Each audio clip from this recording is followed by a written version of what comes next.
and neither is your part in it. Step in, be counted, be heard. Together, we are RAB. We will achieve American greatness. And we are just getting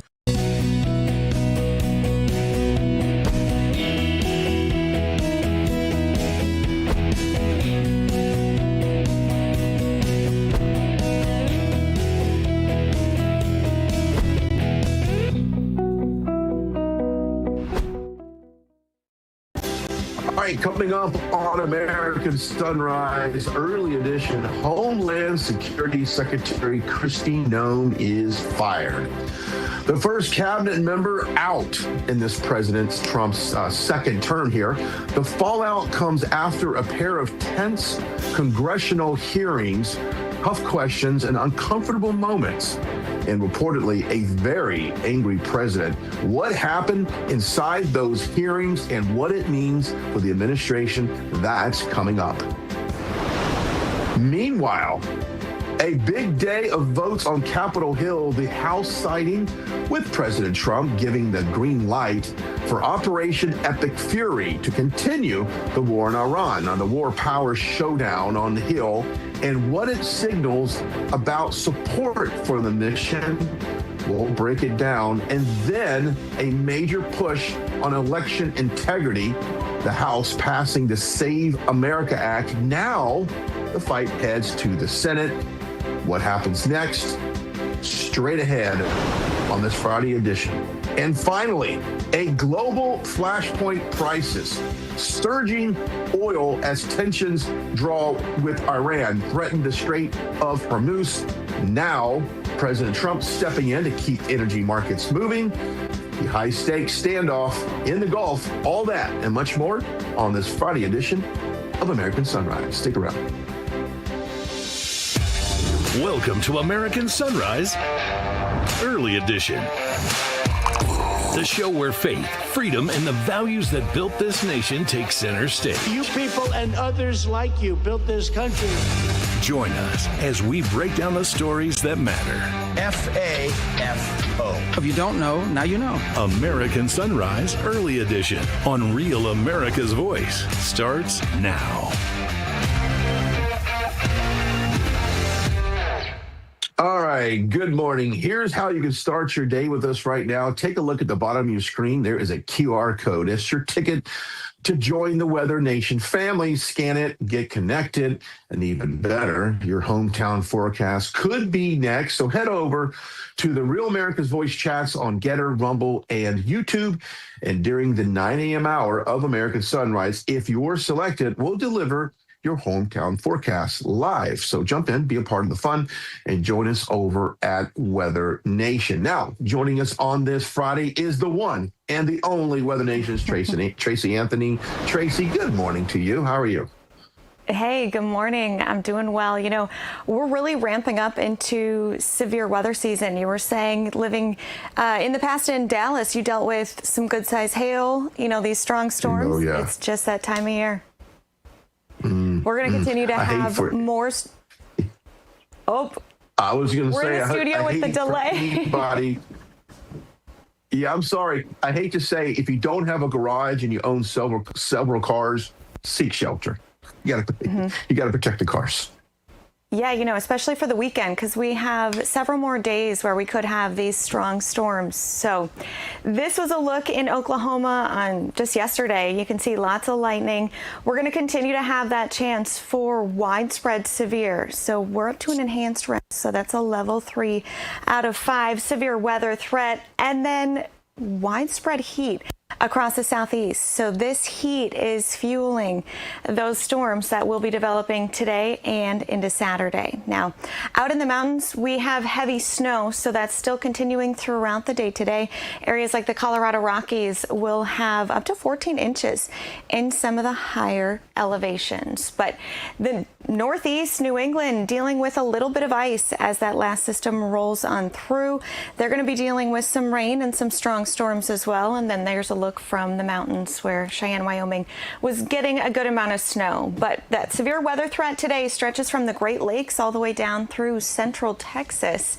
And then into Saturday, it's going to shift east a little bit. So the Ohio Valley all the way down to the Gulf Coast will be at risk for some strong to severe thunderstorms.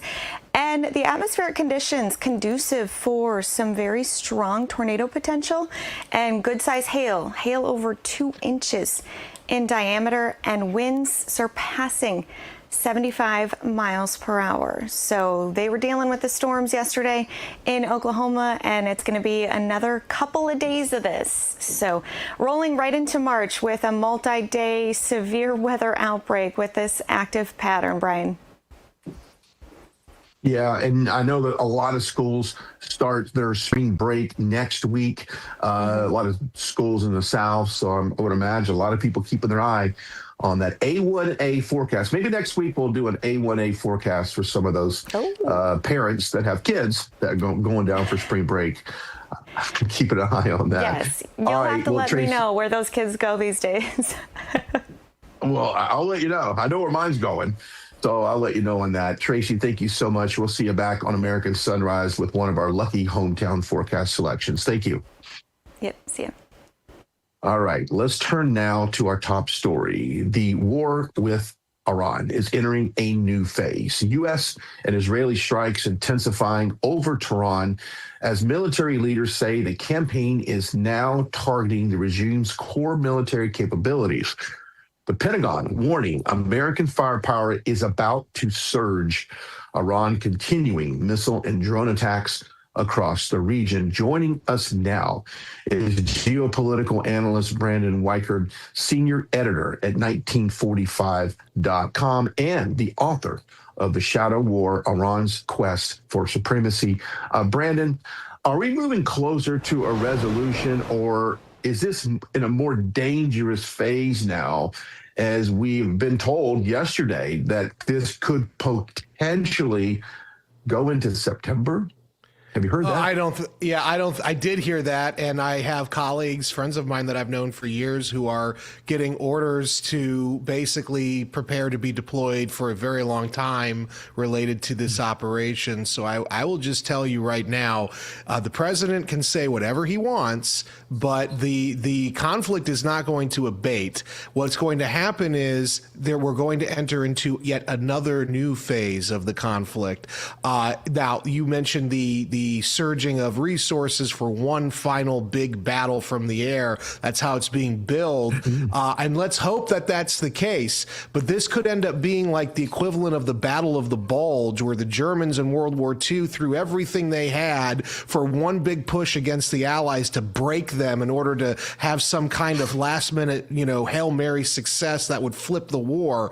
But the fact of the matter is, if we throw everything into this last push they're talking about, that basically means after that, our stockpiles are depleted. So if it doesn't work, we are in a whole new ball game, and we're up against the wall now. And I don't believe the Iranians are going to surrender, nor do I believe that regime is about to collapse. Yeah, I know that President Trump has said often that he will not put ground troops in Iran. Now, whether or not that holds, that this he has them there. They are there. Okay. So they are. We have been moving special forces and covert operators, CIA paramilitary. So it's not conventional forces, thank God. And I don't think we will have conventional forces, but we do have Americans on the ground. Okay, I'm glad you pointed that out. But then this spreads to area nations, and it kind of gets everyone involved in this. What's your take on the Iranian strategy to kind of poke everyone around them, hoping that this, prolongs this war so that perhaps it does cut into our stockpiles of ammunition? Well, that's exactly what they're doing. So basically, this is almost a new form of attritional warfare. Not, back in, when we think of attritional warfare, we think of World War I, lots of men killing each other for protracted periods of time until one side runs out of men. In this case, it's really about the running out of stockpiles plus economic pressure. So we've been doing it to Iran. They're now doing it to us with the missile strikes and the attacks specifically on energy production. And I honestly believe that the Iranians probably have a better game plan here, because if they are correct in their assessment that the stockpiles will begin draining around this weekend, you're already seeing the transition in munitions happening. That's partly because we're racing to stay ahead of these munitions shortages. If that's the case, then the Iranian regime just has to hang on long enough to create so much chaos around them and in the world that in their mind, the Americans are forced to back off. And I wouldn't be surprised if that's what happens by the end of this thing, because the Iranians have destroyed not only the Arab energy productions. Qatar is completely shut down now. Saudi Arabia is heavily degraded. The Straits of Hormuz are closed. The Houthis are getting ready to hit the Red Sea. They're getting ready to blockade the Strait of Bab el-Mandeb. And now the Iranians have pivoted and started attacking the Zhangzhou energy corridor in Azerbaijan. So we are witnessing the mother of all attritional warfare strategies that's pointed at the economics of the world. And that will break America, because we're heading into a midterm. And the Iranians are timing this perfectly with the political situation in the United States. My next question was going to be, the longer this goes, this becomes a midterm talking point. And I'm just going to, maybe look at it from a Democrat standpoint. They're going to use this against Republicans going into the midterms, saying that, well, now we're in a never-ending war, however they want to phrase it, and they will do that. And they'll win on that, because it's going to become they'll win on that. Yeah, yes. It's going to become that. And then they will impeach the president, unfairly or not. And we're going to be living through 2018 all over again. Yeah, that's why I think this is kind of one of the worst aspects of this war. Not only does anybody want war. Look, let's just be clear. No one's out there saying, I really wish we got into another war in 2026. That's right. No one thought that, okay? But we're in it, so we got to deal with it. But how do you think that does weigh on the voter going into this election in November? Well, I think, first of all, a lot of Republicans, contrary to whatever the pollsters have been paid off as well. Susan Wiles was very effective in paying off a lot of right-wing pollsters who otherwise would have been talking about the honesty, which is that this is depressing Republican votes. So you're going to see Republican votes depressed going into November if this continues in perpetuity, and you will see the Democrats, who are galvanized at presidential election year levels, just like 2018, and ultimately going in, the American people are going to go, everything's more expensive. The oil prices are now expensive. Inflation has come back because the oil spiked. And we are now going to vote Democrats and give them the keys to the castle. That's how this is going to play out in another 6 or 7 months. Unfortunately, we know exactly what that leads to, like you implied, impeachment, and then we don't want the radical policies. We don't want that. It's coming. Yeah, it's coming. If people want more information, seems like every week something develops. I don't know what we're going to talk about on Monday, Brandon. Who knows where this thing goes? But if people want more information on what you cover, and you're all over Real America's Voice, by the way, you're all over the networks everywhere, and you're a good resource for this information. But what's the best web? Well, you can. I know, but what's the best website for you, Brandon? You can check me out in 2 places. I write under the pseudonym NatSecGuy on emerald.tv, and I should say, I'm a senior national security editor at 1945.com, and you can follow me on Twitter at WeTheBrandon. We the Brandon. Hey, now whenever they started saying "Let's go, Brandon," you were "We the Brandon." That was the joke.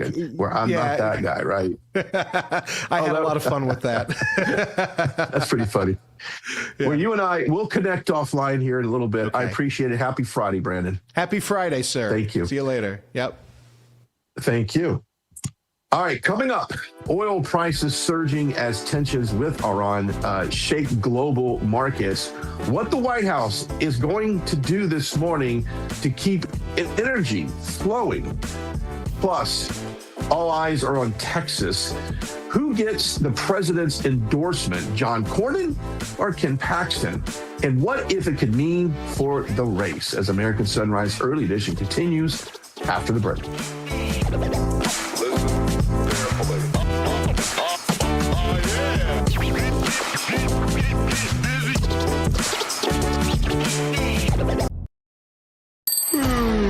The world doesn't slow down because you're tired. And weakness gets exposed. That's why the best take Go Pills. Born for military performance, built for high-pressure days when your brain has to move faster than the chaos. This is neurotransmitter support, helping your mind fire clean signals so you can process data fast, decide fast, and stay locked in when it matters. Packed with clinically supported ingredients designed to boost cognitive performance so you stay sharp under pressure. The most badass military in the world uses this kind of energy every day. Now you can too. From training to eliminate America's enemies to smoke-checking terrorists, Go Pills keep the mission fueled. Real world tested by high-level tactical communities. Now available to you. Greenlight the beast inside. Pop a Go Pill. Scan the QR code or go to buygopills.com and receive 15% off your entire order.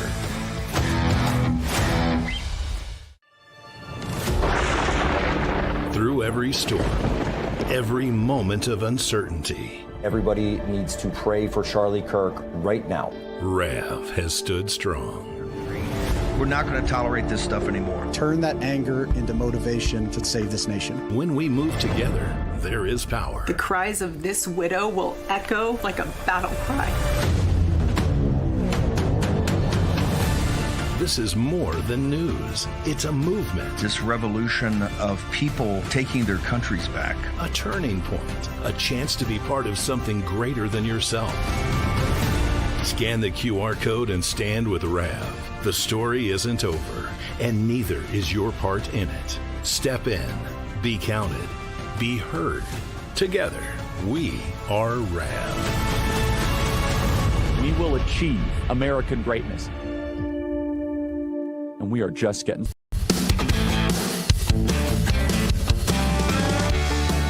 All right, live look, Atlanta, Georgia. On this beautiful morning, glad you're with us on this Friday. Welcome back, America Sunrise Early Edition. I am Brian Glenn. Thanks to have you with us this morning. We're tracking the White House, we're tracking the markets, and the latest in the Middle East. You can join the conversation on Getter, YouTube, and Rumble. Now, let's check in with Wall Street as we head towards the opening bell. Markets closed sharply lower as tensions in the Middle East rattled investors. Now, the Dow Jones plummeting 784 points, but that was kind of a rebound to what it was earlier in the day. The NASDAQ, which you will, slipping 58 points, so not too much, off at 22,748, and the S&P 500 falling more than 0.5%. Now, the sell-off is coming as investors brace for a spike in energy prices. That spike now showing up in energy markets. Now, U.S. crude surging more than 8% and closing at $81 a barrel. A global benchmark Brent finishing at $85 a barrel. That's a fifth straight day of gains on that. And natural gas also moving higher as a national average for gasoline. Now around $3.25. I know I've seen it spike as much as 50 cents in a day. Now these prices are climbing as the conflict continues, prompting action from the White House. President Trump moving quickly to keep the world's oil supply flowing. Iran threatening the Strait of Hormuz, the narrow waterway that carries about 20% of the world's oil, plunging tanker traffic by 90%. But here's the real choke point: insurance. Most global shipping runs through the London-based maritime insurers like Lloyd's of London. And as the war escalates, coverage dried up without insurance. Now, tankers don't move, so President Trump is stepping in, offering U.S. government-backed insurance and naval escorts to keep those ships moving through the Gulf. Joining us now is global economic strategist Michael Wilkerson. He is the founder of Stonewall Advisors and the author of Why America Matters, The Case for a New Exceptionalism. Michael, with oil spiking and shipping under threat right now, how important are these steps from the U.S. to keep energy and global trade moving? Well, I think for the moment they remain symbolic, unfortunately, because they're not implemented. What you have here are insurers, mostly based through the London club called Lloyd's of London, a mutual insurer. These parties come in and insurance rates have spiked. Now to protect a ship, it could be $1 to $2 million per shipment. But even then, the ships aren't actually moving.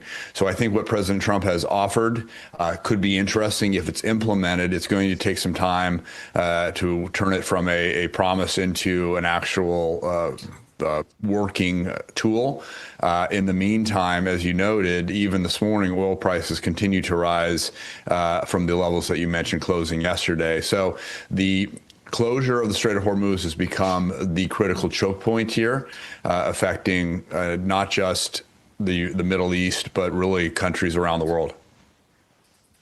You know, I've heard some conversations about President Trump tapping into the petroleum oil reserves to try and kind of put more product on the market to help lower those prices. And I'm hoping I've got that straight. Is there any validity to that, or would that be something that would work? What's your thoughts on that? So I think President Trump was extremely critical of Biden administration's move to drain the Strategic Petroleum Reserve. President Trump had left it nearly full when he left office, and in order to try to achieve a political outcome, which is lower gas prices in advance of the midterms, President Biden's administration reduced the Strategic Petroleum Reserve, accessed it, and drained it to less than half. The point of the reserve is really for a national emergency, not as a political tool for price control. I don't think that President Trump will likely use it. Again, the U.S. situation is different than the rest of the world. We have domestic supply. We have the ability to bring more resources online. I would be surprised if he actually uses it because it could be a tool for opponents to claim he's being hypocritical here. I agree. And of course, you'd have to refill those reserves with a much higher oil price. At the $80 rather than a lower price. Real quickly, your forecast for summertime vacation travel going into May and June. A lot of people packing up the car, going for that family road trip summer vacation. Might cost them a little bit more this year, but how far, or how much more, I should say, or should we likely see gas prices go?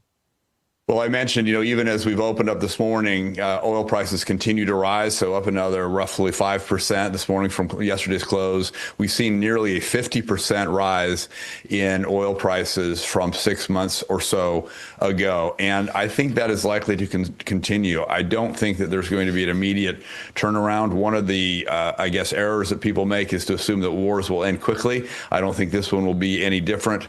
Iran's capability is deteriorated, but nonetheless, the ability to harass using these Shahed drones in the Middle East against oil facilities, I think it could lead to higher for longer in terms of gas prices, which, to your point, may impact summer travel plans.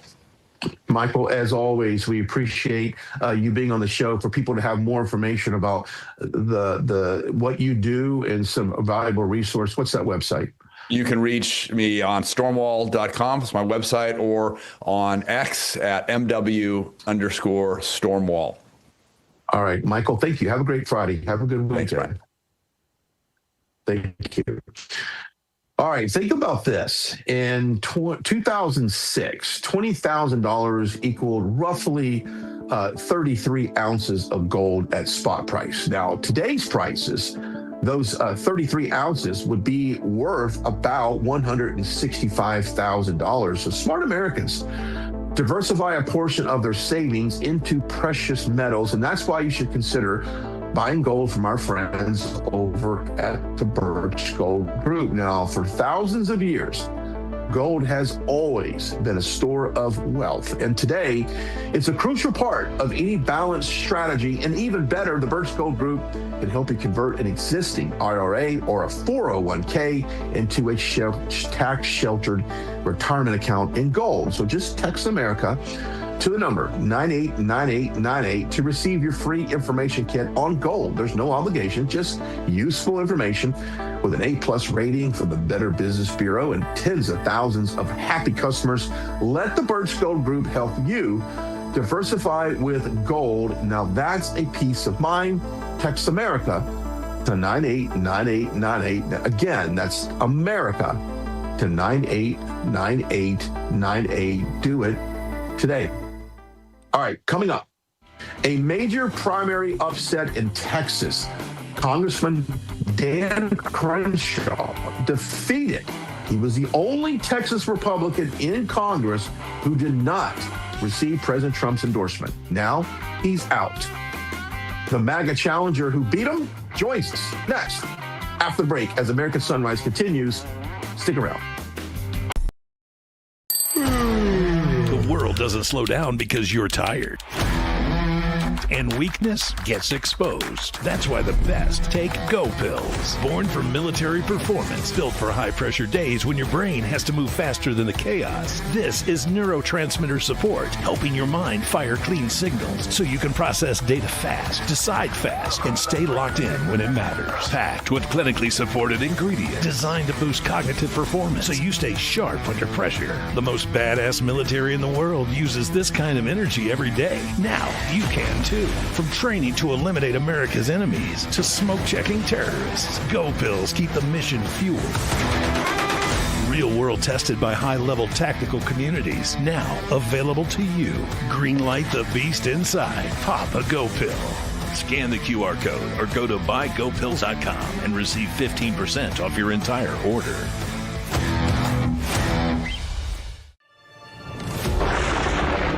Through every storm, every moment of uncertainty, Everybody needs to pray for Charlie Kirk right now. Rav has stood strong. We're not going to tolerate this stuff anymore. Turn that anger into motivation to save this nation. When we move together, there is power. The cries of this widow will echo like a battle cry. This is more than news. It's a movement. This revolution of people taking their countries back. A turning point. A chance to be part of something greater than yourself. Scan the QR code and stand with Rav. The story isn't over, and neither is your part in it. Step in. Be counted. Be heard. Together, we are Rav. We will achieve American greatness. And we are just getting.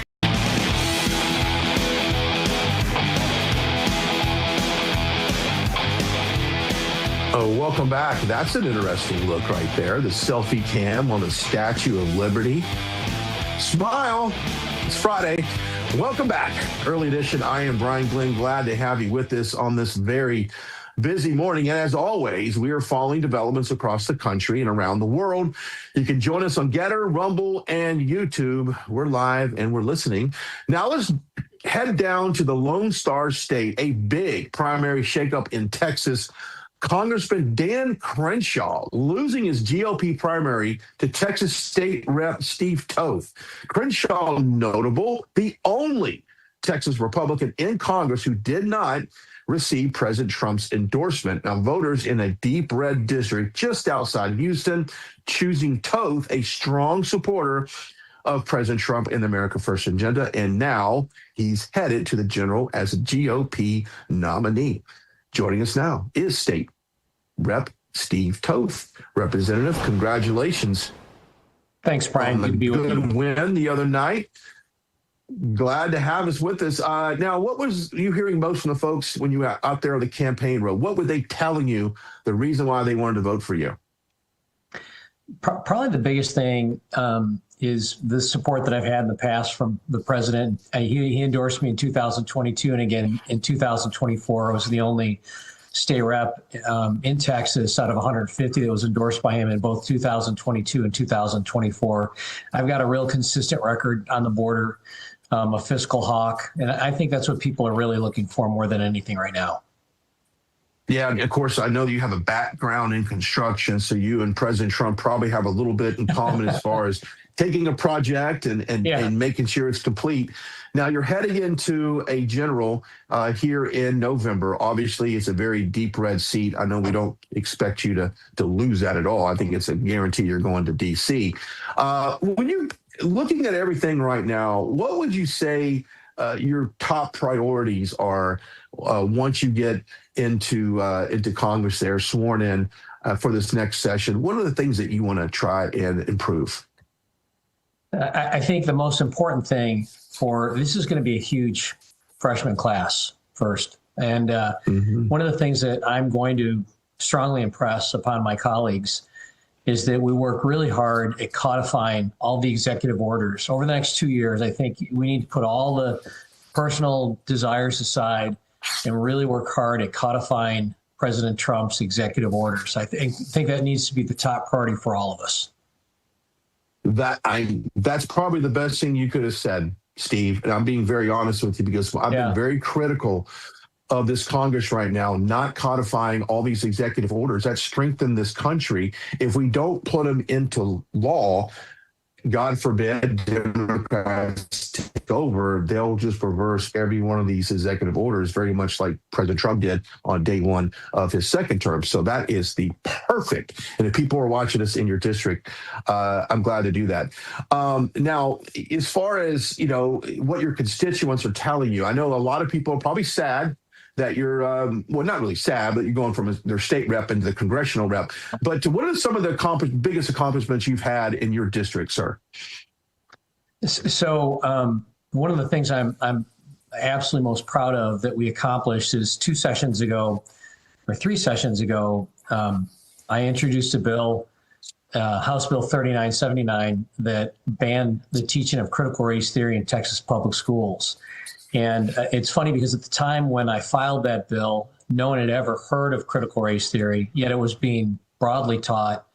The foundation of it was being broadly taught in Texas schools. And, 20 years ago, Republicans, 15 years ago, I should actually say, Republicans were winning statewide elections with 23-point margins. Now we're winning them with 8-point margins. Mm-hmm. And it's not from people moving into Texas, it's our children. We're raising a generation of Marxists and right up from underneath us, and parents didn't even know about it, and which is why that legislation was so critically important. Well, we certainly appreciate you being on the forefront of that. I know as a parent of 3, a little bit older now, but that a lot of that was a major concern and is a major concern now. I just want to applaud you for running a great race. It's not easy taking out an incumbent. They've got the name recognition. They've got years there in office. A lot of people just mail it in and vote for the incumbent. So what you've done is simply amazing. Thank you for supporting President Trump. Thank you for supporting the people there in the Houston area. And I just wish you continued success. And like I said, that first question, the way you answered it, is all I needed to know about what you're focused on going into this. Now, it's true, because I've been screaming from the rooftops that we have not done our job. And I just want you to stay true to that commitment and hold Speaker Johnson and hold other Republicans around you accountable for what they promised their constituents, Steve. Thanks, Brian. I really appreciate it. It's critically important over the next 2 years to get that done. Yeah, I agree. Best website for you, Steve, by the way, if people want to get more information and follow you on social media. SteveToth4Congress.com. SteveToth4Congress.com. You got my vote. Steve, thank you so much. I appreciate it. God bless you, Brian. Thank you. God bless you. All right, it's a busy morning. You're going to need a cup of something. Artillery Tea Company is the only America's first veteran-owned tea brand. Their mission, maximize flavor with whole leaf blends and chemical-free tea bags. No junk, just real tea. And here's the tactical advantage. Each bag brews twice. Just go to artillerytco.com and use the code RAV for 10% off your first order. That's artillerytco.com. Premium tea, mission-driven, brewed for the brave, like Steve Toth. Brave took on Dan Crenshaw. Love that. All right. The headlines making news this morning. We got that straight from our Denver newsroom as American Sunrise Early Edition on this Friday. Go grab a cup of coffee or some tea. Meet me back here in a few minutes. It continues after the break.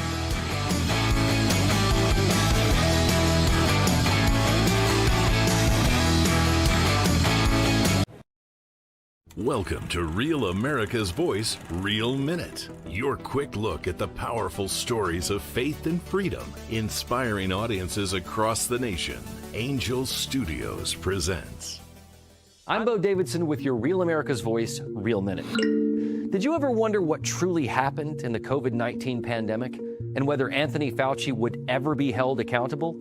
I think we all have. Filmmaker Jenner First has an upcoming documentary that searches for truth, transparency, and accountability called Thank You, Dr. Fauci. Governments lie.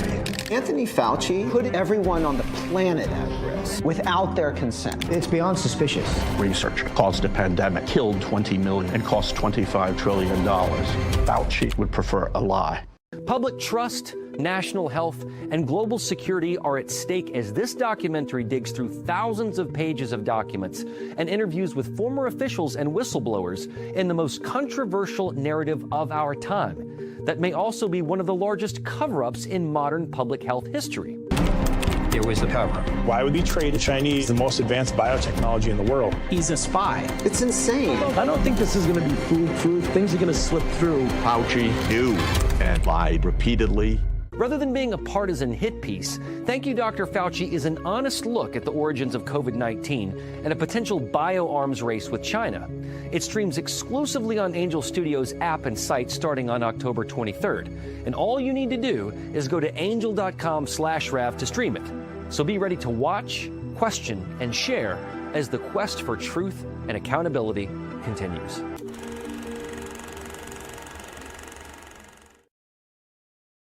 Welcome to Real America's Voice, Real Minute. Your quick look at the powerful stories of faith and freedom, inspiring audiences. Welcome to American Sunrise Early Edition. The show where faith, freedom, and the values that built this nation take center stage.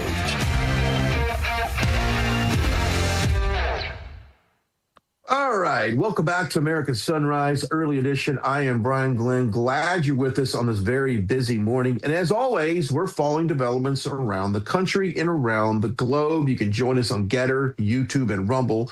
So let's head over to our Denver newsroom for the latest headlines with Terrance Bates on this beautiful Friday morning. Terrance, good morning, my friend.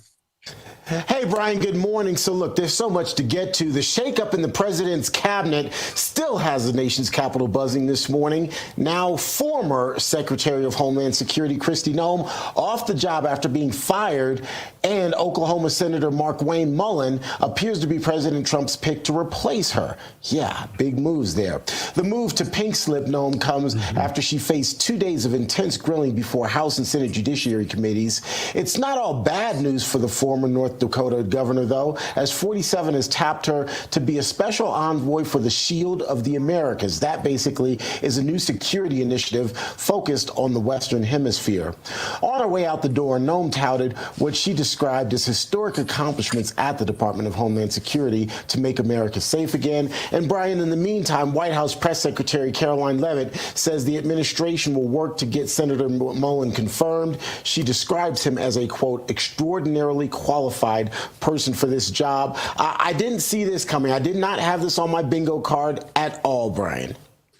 Neither did I, and I don't think she did as well. As she was in Nashville at a different event when I think she was notified about this, and she had to basically step in front of the podium and deliver, the message and take questions from reporters, not even in regards to what she was there for. There were a couple of reasons why the White House had pushed out, obviously, the $200 million ad campaign. There was a little bit of discrepancies of whether or not President Trump signed off on that or not. There were some leadership questions in regards to Minneapolis, and there was, alleged affairs with her. I don't know, in my opinion, that has anything to do with her job performance, but I do know that was not on my list of people in that administration that probably deserves a little bit of a slap on the hand. Hey, she secured the border. I mean, she did a phenomenal job on that. So that's what had me scratching my head, Terrance, on why she got the pink slip. I thought she was doing a fairly great job, to be honest with you.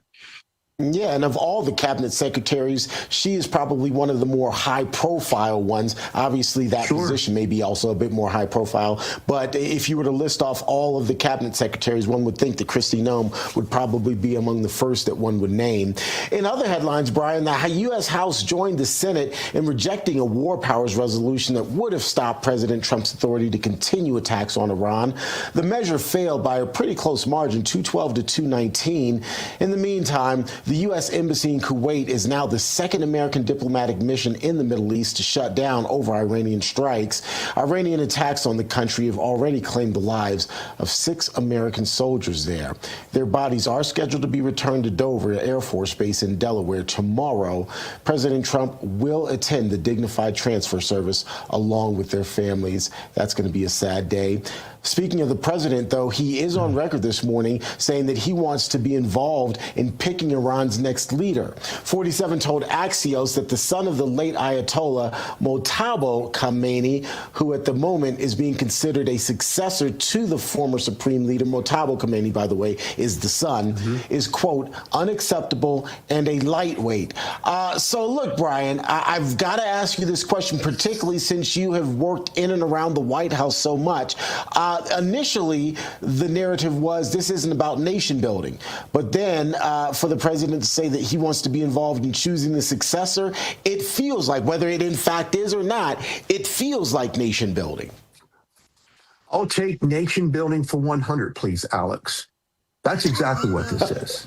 Okay. This is exactly what it is. Okay. And I don't mean to make a joke about it, but that's exactly what it is. And, is it important that we do get a leader in that country that is not some radical, crazy person that we're going to, 7 years from now, we're looking at the same thing. We have the Israelis telling us that there's nuclear weapons and we need to go in there. And then next thing you know, we're going in there again. So I might agree with him on this as far as it having some type of say. So there it is. And to be clear, Brian, I think that's probably the smart thing. You want to make sure that you install a government or leaders who aren't going to take us back into the same old rat race. Yeah. But then say that from the beginning. Don't come out and say, oh, we're not in the nation building. We're not. Just say, all right, we're going to finish this war once and for all, and we're going to make sure that the new Iran is an Iran that's friendly to the West and doesn't take us back to where we have been. Just my 2 cents. I agree, Terrance. I agree, and I think most Americans would agree on that as well. You hate to go there and spend all this effort and time and lives only to have to go revisit it years from now. So I think it's fair to say that it's okay. I support him on that. And when I support the war, I want to get this thing over with. We want to make sure that if we're there, let's get it complete. I wasn't a big fan of going over in the first place. I was open about that, but we're in it, Terrance. So I want to win it, and I want to make sure we're not revisiting this for your kids and my kids. I want to make sure we don't revisit this again. Amen to that, brother. Amen. Hey, have a great weekend, Terrance, and we'll see you back on American Sunrise. See you Monday, Brian. Have a good one. You got it. All right, let's head over to Washington. And Capitol Hill is a big shakeup inside the Trump administration. Homeland Security Secretary Kristi Noem, as Terrance said, has been fired, the first cabinet member to go in the president's second term. Now, the move coming just hours after a pair of tense congressional hearings. And on Capitol Hill, the House voting to let Operation Epic Fury continue, rejecting an effort to rein in the president's war powers. Joining us now to talk about both of those issues is national political reporter Neil McCabe. Neil, let's start with Secretary Noem. We saw the press conference yesterday. She wasn't in Nashville about that, but ended up being about that. Your thoughts on Secretary Noem out at DHS? Well, there are different things keeping Noem in her job, right? do a good job, which he demonstrably did, but also don't be a distraction for the White House. And this White House, as you know, is very concerned that they have a plan every day, they have a plan every week, and if they have to start catching arrows for people that they weren't expecting to catch arrows for, they find that a distraction, and they want that gone. Noem had some job security because she could always drop out and run against Mike Rounds, the Republican senator from South Dakota. The deadline for that primary was March 31st. And so, that was always an option for her. After the 31st, she loses that leverage. This move works for her because she keeps her job. She stays in the administration. She's now the envoy for the Shield of the Americas. President Trump is hosting the summit for the Shield of Americas at the Doral Golf Course Saturday. So that's going to be big. That's going to be important. And I would also tell you, Brian, the Noem camp did not see this coming. They were shocked, especially by Senator Kennedy of Louisiana, who is particularly sarcastic and nasty. But he dropped a dagger on her, and that was it. I have to think in a way, and I hate to use the word planted, but it's almost like that was a planted question. Look, out of all the things you could possibly talk about at this hearing, why would you talk about an ad campaign that I saw in airports almost every single week going through? Real quick, thoughts about her replacement, Markwayne Mullins, senator from Oklahoma. Thoughts on him? I was at the Senate Armed Services hearing, Tuesday? Mullen was the strongest defender of the president and his actions. If you look at that tape, it was like an audition tape for a job in the administration. He is very strong. I also talked to Congressman Tom Cole from Oklahoma. He told me that because Mullen was in the House for like 10 years, now he's a senator, he has acted as a sort of liaison between senators and congressmen on the Republican side, and he has friends all over the building, regardless of politics. It's a good move. Obviously, it's a safe move in this Senate because Senate Republicans are going to give one of their colleagues a hall pass, especially because there's a Republican governor in Oklahoma, so they won't lose that seat in an interim basis. So it was a safe choice, which also ends up being a smart choice. There you go. Neil McCabe, how can people follow you on social media, my friend? You can find me at Reporter McCabe on all the socials. There you go. I'm going to go follow you right now. I'm just kidding. I already follow you. Hey, Neil, thank you so much. Have a great Friday. We'll see you on the flip side. Thank you. Back at you. All right. Coming up, we'll check in with David Brody right here on America's Sunrise and get you ahead for what's breaking next. Back after this, take a listen to Go Pills. Let's do it. The world doesn't slow down because you're tired. And weakness gets exposed. That's why the best take Go Pills. Born for military performance, built for high-pressure days when your brain has to move faster than the chaos. This is neurotransmitter support, helping your mind fire clean signals so you can process data fast, decide fast, and stay locked in when it matters. Packed with clinically supported ingredients designed to boost cognitive performance so you stay sharp under pressure. The most badass military in the world uses this kind of energy every day. Now you can too. From training to eliminate America's enemies to smoke-checking terrorists, Go Pills keep the mission fueled. Real world tested by high-level tactical communities. Now available to you. Greenlight the beast inside. Pop a Go Pill. Scan the QR code or go to buygopills.com and receive 15% off your entire order. Welcome to Real America's Voice, Real Minute. Your quick look at the powerful stories of faith and freedom, inspiring audiences across the nation. Angel Studios presents. I'm Bo Davidson with your Real America's Voice, Real Minute. Did you ever wonder what truly happened in the COVID-19 pandemic and whether Anthony Fauci would ever be held accountable? I think we all have. Filmmaker Jenner First has an upcoming documentary that searches for truth, transparency, and accountability called Thank You, Dr. Fauci. Governments lie. Anthony Fauci put everyone on the planet at risk. aggress without their consent. It's beyond suspicious. Research caused a pandemic, killed 20 million, and cost $25 trillion. Fauci would prefer a lie.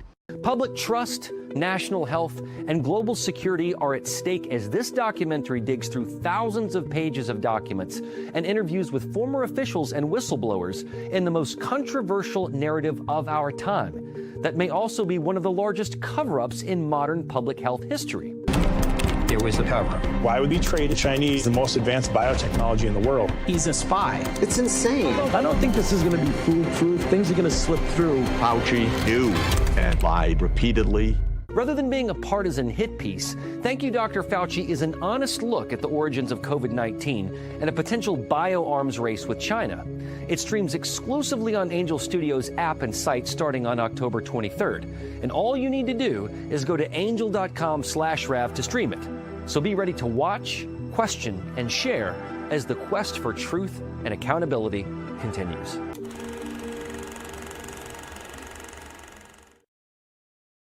Welcome to Real America's Voice, Real Minute. Your quick look at the powerful stories of faith and freedom, inspiring audiences. It's a happy Friday if you're in Fort Lauderdale. Looks pretty nice right now. Welcome back, America Sunrise Early Edition. I am Brian Glenn, and joining us now is the one and only David Brody, who, David, when was the last time you've been in Fort Lauderdale, Florida? It's been a while for myself. Yeah, it's been probably 2 years or so. I mean, I go to Florida all the time. I go about 2 or 3 times a year, but not down to Fort Lauderdale typically. I kind of skip it. I don't know. Maybe I should go there. I should. Yeah. We should go. Yeah, we should go. Okay. Yesterday at around around noon, big news high noon. Chrissy Noem. High noon. Chrissy Noem pushed out at DHS. She was actually in Nashville at a conference. It was supposed to deliver a message. Obviously, that was not the speech she gave. She took some questions from reporters. But how surprised were you that she got the pink slip yesterday? I wasn't too surprised, but look, it happened pretty quickly. And what I mean by that, as you know, Brian, is that with the hearing just went horribly. And typically, Trump will give you some passes until he actually says, no more, you're fired. But that hearing was just a bridge too far. And so it surprised me a little bit that it was almost instantaneous in that sense because of that acute situation with John Kennedy and the whole thing with the $220 million ad buy and all that.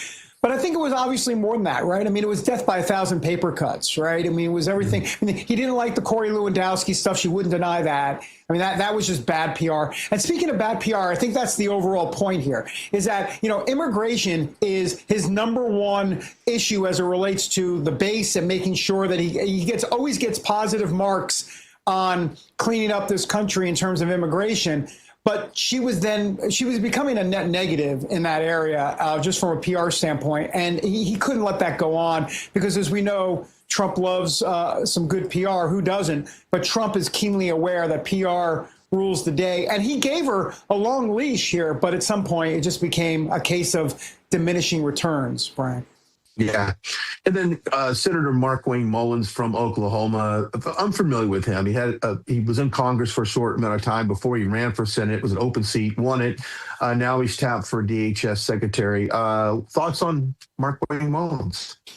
Well, I mean, I think the jury's still out. We don't know exactly. It's different when you're a senator compared to running a cabinet level department. So we just don't know exactly. Having said that, you think from his bona fides, and his resume, that he will be good. But then again, the wild card is President Trump.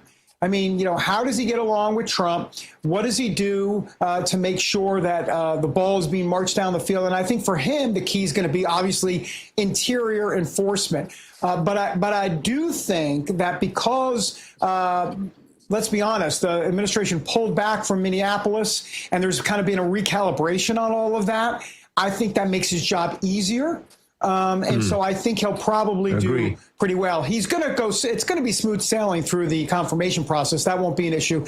And look, the one thing I know he has going for him, he's a former undefeated MMA fighter. So if you're a former MMA fighter, I don't want to get into a disagreement with him because I will be literally horizontal on the ground. But other than that, I just think that he's up for the job. There's no doubt about it. Yeah. I'll be with you horizontal on the ground. He always bounces these balls walking through the halls of the Senate, too. It's pretty funny. Okay, let's transition over to Texas. Obviously, the Paxton Cornyn, who's going to get the endorsement, that has continued to dominate the conversation. I know what my X feed looks like. I would imagine yours is about the same. Your thoughts on if and when this actually happens? Well, can I just say one thing? And, listen, I'm trying to do the bless your heart to President Trump. But, listen, is that the most undemocratic thing I've ever heard? A president saying, look, the minute I endorse, I need you to get out of the race. And, don't worry about what the voters have to say. It's just like he's the kingpin. He's I hate to call it the mob boss of kind of like, hey, this is how it's going to go down. Listen, I get it. I understand what he's trying to do, right? It's going to be a lot of money. They got to spend money in other races in Michigan and Ohio. And I understand the thinking on it. But just from a philosophical point of view, the last thing you want to do is tell voters, no, I've decided who's going to be senator, and that's it. I need everybody else to drop out. It's just dirty. I don't like it. I don't like it at all. Yeah. I'll be honest with you. Well, it's about time for me to drop out, and everyone can tag into David Brody. We'll just do this and tag into each other. Yeah. David, as always, thank you. We'll see you in about 5 minutes. You bet. All right. And we'll see you back here on Monday. Have a fantastic weekend. As always, you can follow me at Brian Glenn TV across the board. And remember, goodbye. God bless. We'll see you on Monday.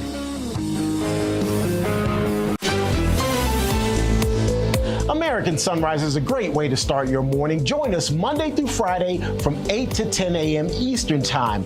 We've got the news of the day and some compelling interviews that you don't want to miss. Here's what you missed from yesterday. Republicans are taking another crack at Department of Homeland Security funding. A vote is expected today. Here's the AP headline on that. They're citing Iran. Again, votes in the House likely to happen today, potentially also votes in the U.S. Senate. All of this, of course, comes after Democrats, specifically Senate Democrats, held up funding for the Department of Homeland Security over ICE reform. This has nothing to do with our current circumstances. This has everything to do with the Democrats wanting to win the midterms and being Machiavellian about it, frankly, and I don't see that letting up. Unfortunately not, Gina. This is what seems to happen in our Congress. We've had, the Republicans in control of power, the presidency, the House, and Senate, and this was the prime time to get so much done, but unfortunately they haven't, and I think this is going to translate into the midterms. We'll have to see how that plays out next November. If you look at social media, a good 40% of MAGA is in a different headspace than they were certainly in the last election. So what's your advice if you were to give them advice? Good morning, Gina. I love Romans 8:28. We serve a God of love and life, and unfortunately, the Iranian, regime, they serve a God of death. They are the biggest, largest terrorists in the history. I'm 72 years old that I've ever seen. I've been paying attention since Reagan ran for re-election in '83. I've never seen anything like this, and that was, by the way, about when the Beirut bombing happened, if I remember correctly. So I think people should pay attention and say, thank God for President Trump for taking them out, because those idiots, terrorists, can never be allowed to have a nuclear weapon. I want to get your take on this CNBC headline. Epstein files Howard Lutnick volunteers to testify to House Oversight Committee. He has not been accused of any wrongdoing, but he has been to Epstein's private island. The Oversight Committee also subpoenaed Attorney General Pam Bondi. That was quite interesting. What do you see coming out of this? I mean, Pam Bondi said she had a list of Epstein people on her desk. I mean, at the very least, I think they need to question her about that. Well, Secretary Howard Lutnick is doing a great job of leading the Department of Commerce. And look, it's transparency, and that goes for Bondi and Lutnick and anybody else, really, even the Clintons, believe it or not. And so I think he's doing a good job. He's willing to go on there. He's willing to testify. And by the way, as you all would know, the committee is led by the Republicans right now. And so the fact that they have got him to come in there and testify says a lot about Republicans. You know, we're going to get to the bottom of this, all the things that happened under Epstein.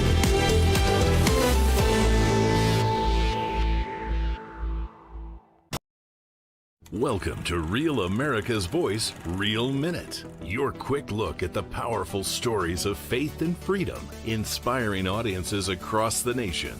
Angel Studios presents. I'm Bo Davidson with your Real America's Voice, Real Minute.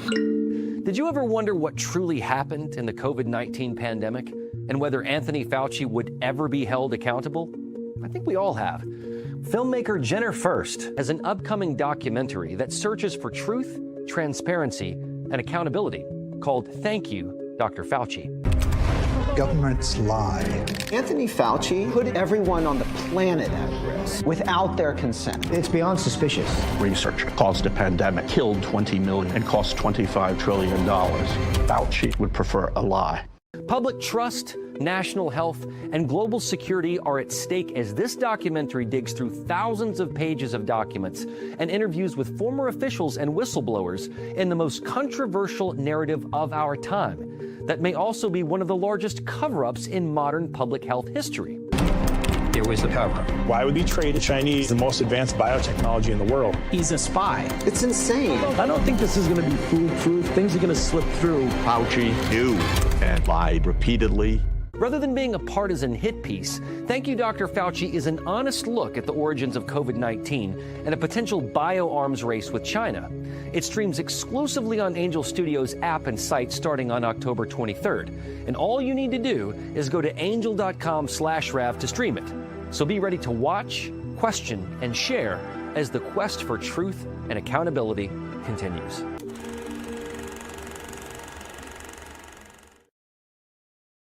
Welcome to Real America's Voice, Real Minute. Your quick look at the powerful stories of faith and freedom, inspiring audiences.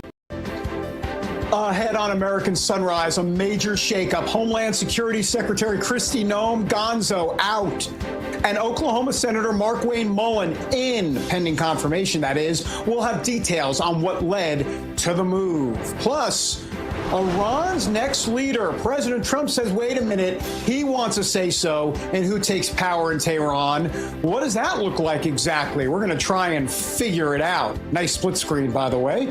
And later, President Trump not happy with the UK's Keir Starmer, and by the way, a few other European allies as well. Those stories and more as American Sunrise starts on a Freedom Friday and a Puppy Friday on a darn right Friday right now. Good morning, America. Welcome to American Sunrise. Whether it's culture, We have breaking news to share with you. politics, President Trump is joining us live now from Florida. we've got you covered. This is what it looks like to be a patriot. We have to protect the American family. The American dream is still alive. I'm David Brody. I'm Terrance. And I'm Dr. Gina.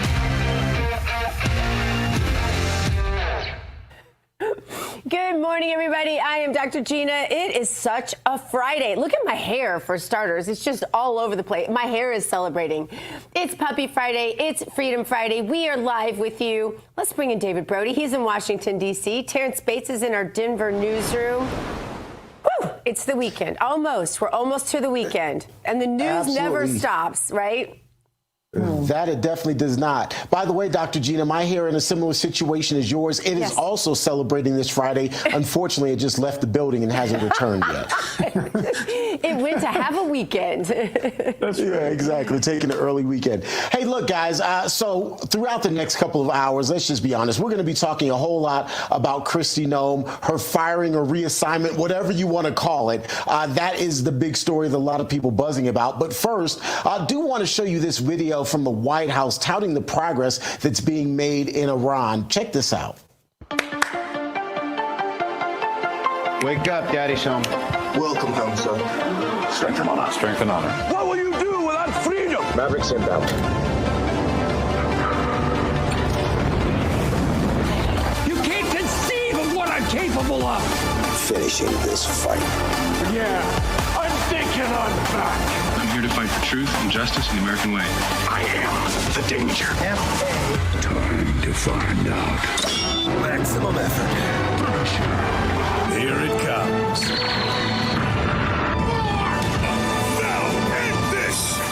Flawless victory. All right, David and Dr. Gina, I'd like to get your perspective. David, I'm going to start with you since you sent us this video.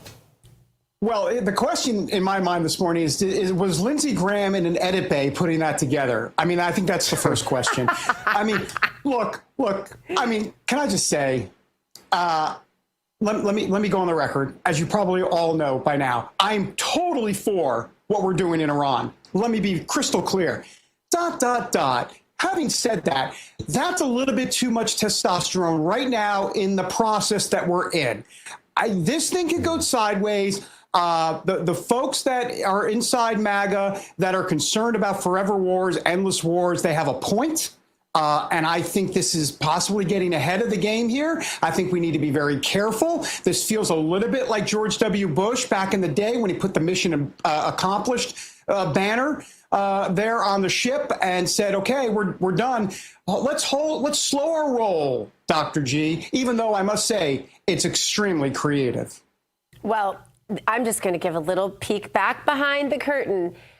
So we have a chat, a thread in our phones, in our, that we text, and we send ideas for stories and everything like that. So this morning, this comes across. And all the guys are going bonkers in the chat for planning the show. And I watch it again. I'm like, is there a new movie out? But this looks like a bunch of movies I've already seen. I'm trying to figure out what the heck all the excitement is about. That is so funny because I completely do not get it. I guess being a chick, I recognize great movie scenes, but I didn't understand what that has to do with politics or this show today at all. And they were like, let's put it at the top of the show. I'm like, the top of the show? What is it? And so anyway, that might tell you the disconnect between genders. Just saying. I mean, it's machismo at its highest. Yes, exactly. And our control room is still back there going through all of the things they just saw in whatever this is. Yeah, they're still back there yelling lines from it. So yeah, it definitely feels like a Friday around here. Should we get to the Bible first? Please. Sure, why not? Let's have a Friday-style Bible verse. This one's from Psalm 37, verses 3 and 4. Trust in the Lord and do good. Dwell in the land and feed on his faithfulness. Delight yourself also in the Lord, and he shall give you the desires of your heart. I love the concept of feeding on faithfulness because I always tell people say, did you have a big conversion moment? I'm like, no, I have no choice but to be a Christian because God has shown me too many times in my life who he is. I have no choice. Feeding on faithfulness. President Trump is replacing Homeland Security Secretary Kristi Noem with Oklahoma Senator Markwayne Mullin. Trump made the announcement on Truth Social saying Mullin will take over at DHS on March 31st. Noem will move into a new role as a created role as a special envoy for the Shield of the Americas. This is part of the regional security initiative expected to be announced this weekend coming up in Florida. Now, let's bring in former Assistant Deputy Secretary of State and Maine Gooby candidate. Hearing good things about you out there, Robert Charles, but every time you're on, I just want a lobster roll. What are your thoughts on Kristi Noem? I just want a lobster roll. That's quite a load there. Let's start with Noem. I think the president needs absolute faith and confidence in the people that serve him in the cabinet, in particular when they have that responsibility, and that was her responsibility. Senator John Kennedy, and I watched it, did a really extraordinary job of pointing out that whether it was a lapse in judgment or something else, there was major contracting done and a representation about that contracting that obviously did not sit well with the president. And so a president has the prerogative, as a governor does, to remove people, and he removed her. Yeah. Bobby, let me move to Iran for a moment. You're a former Assistant Secretary of State. Give me your overall views on what we're seeing in Iran. We haven't talked to you since it all went down, and specifically the concerns about this going sideways. So far, it's going well, but the old what's next is where it always kind of gets bogged down and the word quagmire comes into play. Yeah, I mean, I guess if history teaches us anything, it's that we would like to have short wars and they don't end up being short. So at this moment, I think let me, as you did at the top of the hour, David, say this was a decisive blow to a country that is essentially a radical religious tyranny that had two things going that we needed to stop. One was a nuclear program, and the other was long-range ballistic and hypersonic missiles. They had just tested a hypersonic missile, a cruise missile, perhaps at the ground level, going incredibly fast, and a ballistic missile into space and back down. We could not allow that country to get to that point, given that they are the state sponsor, the leading state sponsor of terror, and that they have had horrible aspirations for Europe and for the rest of the Middle East and for Israel and for us. So what the president did was necessary. The problem is whenever you take down an organization like that, and the country has done that before, it has ripple effects. It has cascade effects. Many of those are not predictable. We know right now, for example, that we did not expect Iran to hit Jordan with missiles and UAE and Saudi Arabia and some of our friends in the region. That was not something that was predicted, that they'd launch out at a lot of Arab countries, but it's happened, and that has left a lot of Americans right now trying to figure out how to get home. The bottom line is the minute wars begin, the plan is thrown out the window, and you're going to have to work and react and be nimble and respond to the efforts on the ground. What we would love to see is the Iranian people, who had poured out by the millions and were killed by the tens of thousands, finally take control of their own destiny. There were protests all over the world in favor of that. President Trump both, I think, helped seed them and then reacted properly to them. But at the end of the day, the hard work is left ahead of us. All right, Bob, you want to continue to tap into your State Department experience.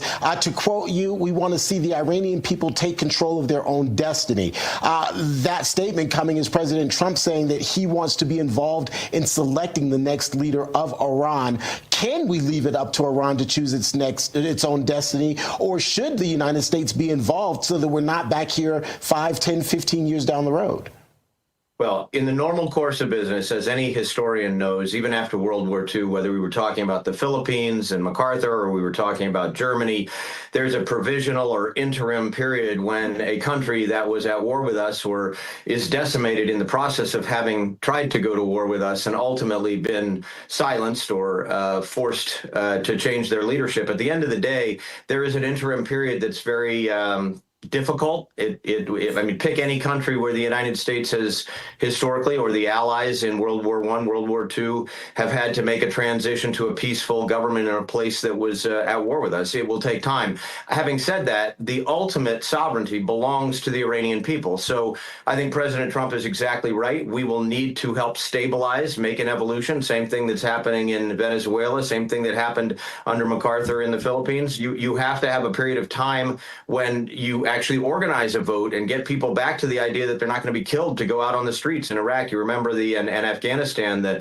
purple thumbs. People have to have some trust that there really is a new future, a new government, and that they won't continue to be killed on the streets. But once that's established, and that should be a relatively short period of time, unfortunately, it's not always a short period of time, at that point, the people become in charge of their own destiny, and that's what you want. You want the Iranian people, just like after the Soviet Union fell, you wanted the Russian people to step up and take control of their own destiny. It does not always work out as quickly or as smoothly as we anticipate, but we just have to keep fighting the good fight and then ultimately let them take control of the country. Real quick, Robert, tell people where they can find out about your amazing campaign, which, by the way, you are up in the polls by a landmark lead, actually. So now it's yours for them to steal from you. And so that's what you have to do, is prevent it, because that's what our country has become, sadly. But you will win this if everything is fair and square. You're absolutely right. We have 4 polls that have been done in the last 6 months. Every one of them has us up by double digits, between 14 points and 24 points. The main people are speaking out. They are sick and tired of what the Democrats have delivered. And so they're basically saying this is the moment of change. This is an inflection point. The first time in decades we could actually get a House, a Senate, a Republican governor by a majority, and then switch out the Supreme Court in Maine and have constitutional officers, the whole 9 yards. What do? you go to bobbyformaine.com if you want to see a conservative get into office. And I am kind of the Jimmy Stewart guy in this mix. No big money behind me, basically just 3,000 or 4,000 Mainers who poured out already to put their life savings on the line and to get our state back. And to your point about elections, we will have to obviously have secure elections because this is a state in which one of the Democrat candidates, the current Secretary of State, has said we do have illegal aliens on our rolls, and she's not even willing to give those roles up to the Department of Justice. So we're up against it here. We're truly up against it. Yeah. Well, best of luck. We'll be praying for rightful results, and we appreciate you being on this morning, Robert Charles. Thank you. Thanks, Bobby. Thank you both, all three. All right, coming up, I'm still craving lobster rolls, and Bobby's doing nothing about that. I think he should send us all lobster rolls after he wins his big victory. We're going to check out the hottest headlines from the RAV newsroom with Terrance Bates. Also later, potential concerns Israeli Prime Minister Benjamin Netanyahu reportedly worried the U.S. could be communicating with Iran about a possible ceasefire. What could this mean for the war? We have expert analysis ahead on American Sunrise.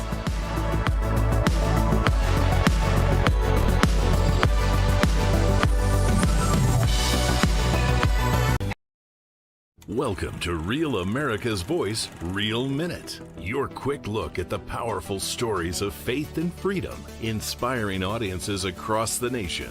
Angel Studios presents. I'm Bo Davidson with your Real America's Voice, Real Minute. Did you ever wonder what truly happened in the COVID-19 pandemic and whether Anthony Fauci would ever be held accountable? I think we all have. Filmmaker Jenner First has an upcoming documentary that searches for truth, transparency, and accountability called Thank You, Dr. Fauci. Governments lie. Anthony Fauci put everyone on the planet at risk without their consent. It's beyond suspicious. Research caused a pandemic, killed 20 million, and cost $25 trillion. Fauci would prefer a lie. Public trust, national health, and global security are at stake as this documentary digs through thousands of pages of documents and interviews with former officials and whistleblowers in the most controversial narrative of our time that may also be one of the largest cover-ups in modern public health history. There was a cover-up. Why would he trade the Chinese the most advanced biotechnology in the world? He's a spy. It's insane. I don't think this is going to be foolproof. Things are going to slip through. Fauci knew and lied repeatedly.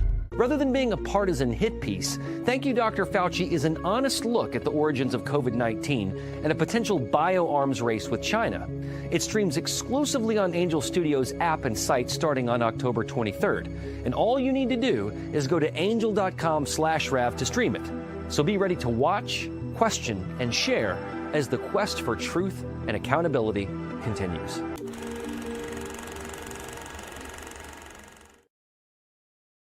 Welcome to Real America's Voice, Real Minute. Your quick look at the powerful stories of faith and freedom, inspiring audiences. This news break is brought to you by AMAC, Association of Mature American Citizens.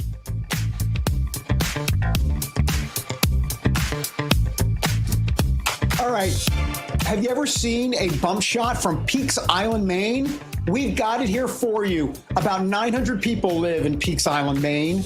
It's literally in the water in the Atlantic off of Portland, Maine, little island there. Welcome back, everybody, to American Sunrise. I'm David Brody. Coming up, a lot more about Iran. We're going to go live to Israel in a moment. First, though, T. Bates standing by with the latest headlines from the Real America's Voice newsroom, sponsored by AMAC. The Association of Mature American Citizens is the conservative voice for Americans 50 and older. AMAC is fighting for the values that you hold dear. Join today. Together, we can write the course of America. The shakeup in the president's cabinet still has the nation's capital buzzing this morning. Now, former Secretary of Homeland Security Kristi Noem is off the job after being fired, and Oklahoma Senator Markwayne Mullin appears to be President Trump's pick to replace her. The move to pink slip Noem comes after she faced 2 days of intense grilling before House and Senate Judiciary Committees.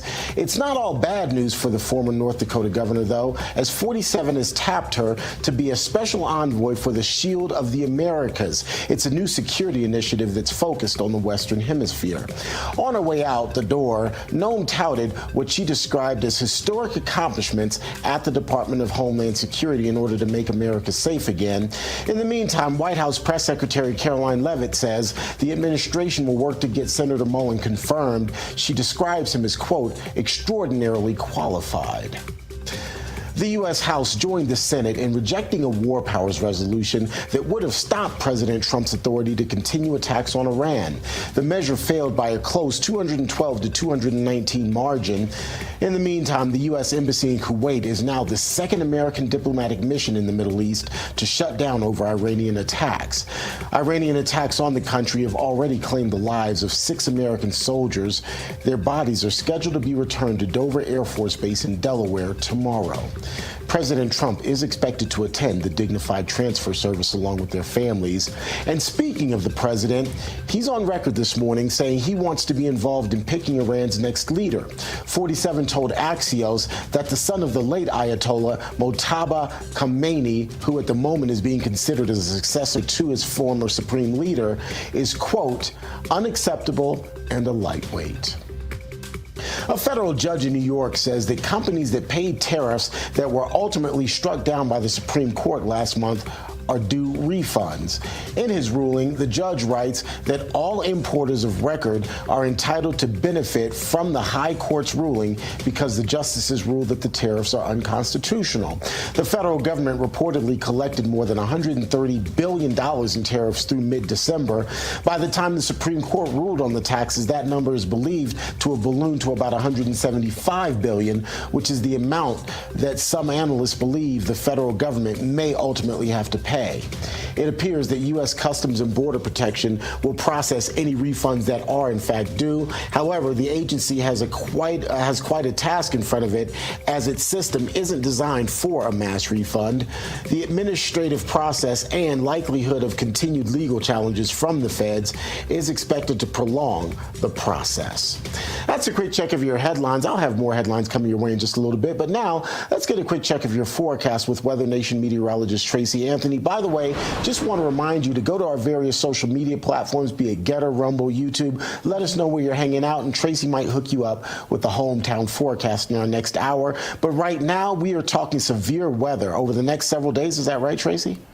Yeah, really into the start of the weekend, too. So today, tomorrow, this is kind of the first multi-day severe weather outbreak. Terrance, want to show everyone this video. This is from Major County, Oklahoma yesterday. You can see lots of lightning, but look off on the horizon. As that lightning lights up the sky, you can just make out this wedge tornado that impacted the town of Fairview. This is from Fairview Emergency Management, but just a very massive, massive tornado. And this scenes like this will be likely once again throughout the afternoon hours today. So this is where that severe weather threat is. It stretches from the Great Lakes all the way down through central Texas, and then into Saturday, the Great Lakes all the way down to the Gulf Coast. So it's going to be a very active couple of days, and Terrance, strong tornadoes could be possible once again. All right, good information. Once again, folks, also a reminder to download our Weather Nation app. That way you can stay in touch with our folks over at Weather Nation and get the forecast for your community at your fingertips. Always good to see you, Tracy. We'll have you next hour for our hometown forecast.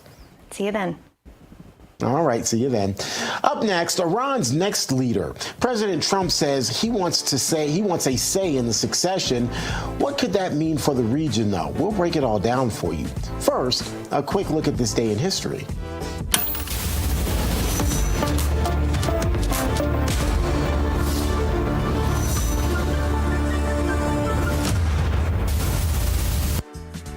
It was on this day 190 years ago in 1836 that the walls of a small San Antonio mission were stained with the blood of heroes.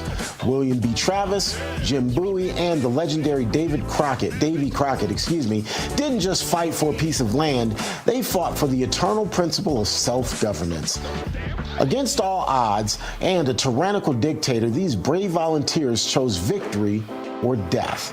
They lost the battle, but their sacrifice ignited a fire for freedom that could never be extinguished. Today, we remember the Alamo. More American Sunrise coming your way in 2 minutes.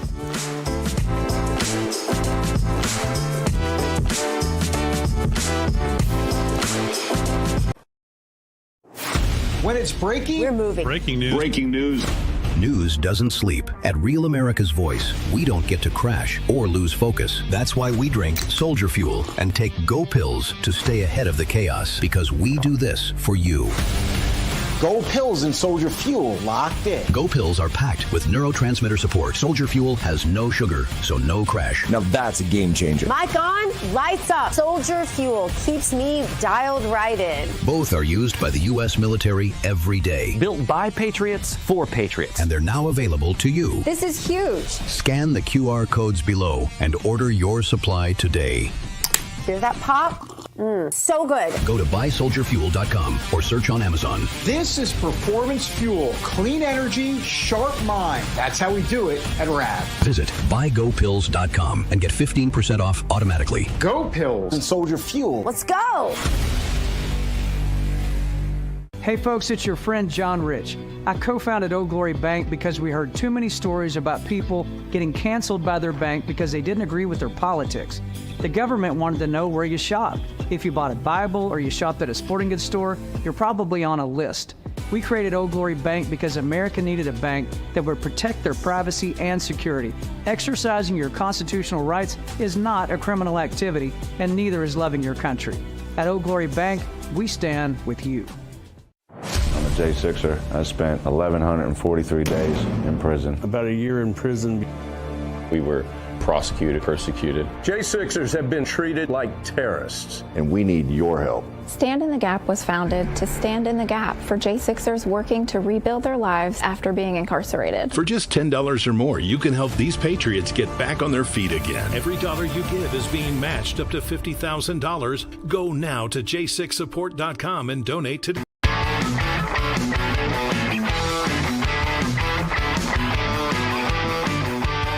It's a live look at Tel Aviv, Israel, right now. Missile alert, clearly. It happens daily, multiple times daily. Welcome back, everybody, to American Sunrise. You know, President Trump is urging Israeli President Isaac Herzog to pardon Prime Minister Benjamin Netanyahu. Trump says Netanyahu should focus on Iran and not be distracted by what's going on from a legal perspective. Trump called Herzog a disgrace for not granting the pardon.